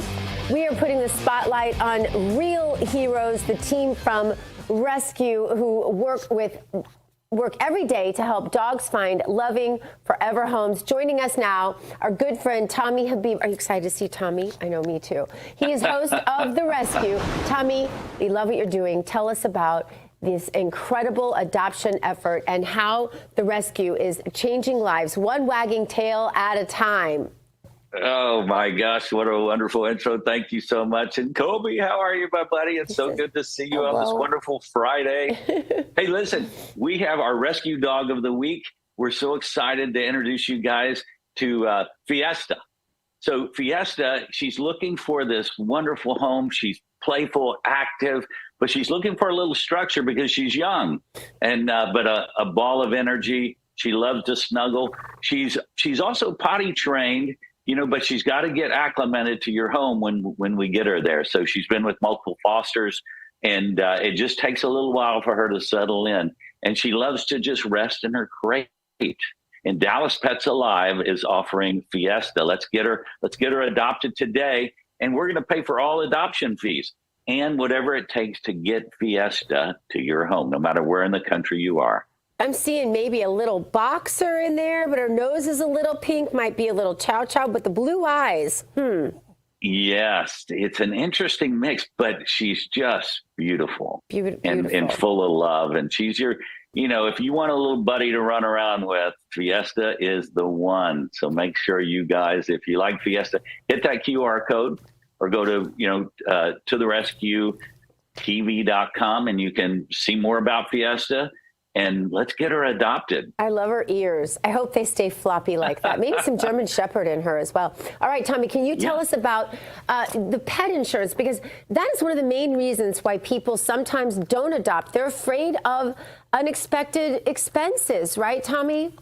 I got to tell you, they really are. And one of the things, we are the only front-facing, mission-based pet insurance company in America. And I created this insurance just because of that, of the reason that so many people can't really, they get these bills sprung on them. Because if your dog eats something like a shoe, a sock or a toy, it's $2,000 to get that surgery. And it's a shocking thing on you. So, but if you prepare and get pet insurance you can go to the QR code again, or rescuepetcare.com, rescuepetcare.com. We're mission-based. So what we do is when you buy a policy, it helps us give a policy away to a veteran that has a puppy dog, a service animal that really can't afford those expensive vet bills. So we help first responders and families that can't afford to keep the pet in the home. That's what we do, and that's our mission. So it's so important. We have companies and people all over the country now switching over to rescuepetcare.com just because we support humanity and we help these veterans and first responders and people that, we want to keep those pets in the home and don't have them bring them back to the shelters. Yeah, absolutely. What a great thing you're doing out there, Tommy. So much great work. And I'll tell you, there's just nothing in the world like a dog. I don't know how I ever survived without one, but it's such a great thing to have a constant little companion. And we appreciate the work you're doing so much. Tommy, thank you so much for being with us today. Yeah, and remember, just love your pet. When that little pup comes wagging his tail, when you walk in the house, give them 15 seconds because to them, you're all they have. Yeah. And their life is short. So give them that love they deserve. I read that Thank somewhere. You, Dr. Gina. They said dogs are a big part of our lives. We are their lives. It's so true. Tommy, thanks. So true. Thank you, Dr. Gina. All right. Have a great Friday, everybody. Thank you. You too. See you soon. All right, guys, that's going to be a wrap for us today. Colby says it's time to go home and get some snacks and chicken. He likes chicken. You like